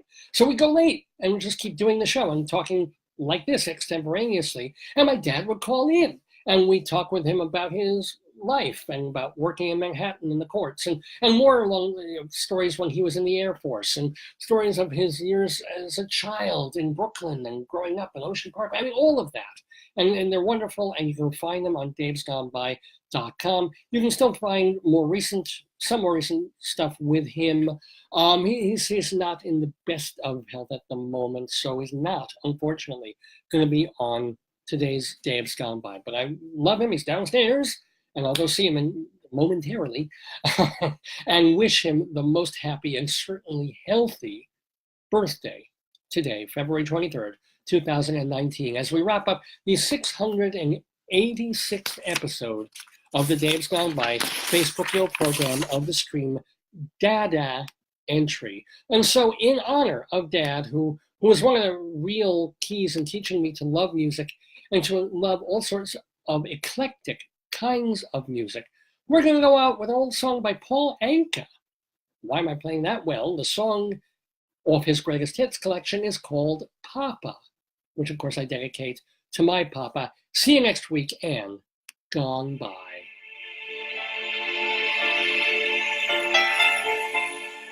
Every day my papa would work to try to make ends meet, to see that we would eat, keep those shoes upon my feet. Every night my papa would take tuck me in my... And there you have it.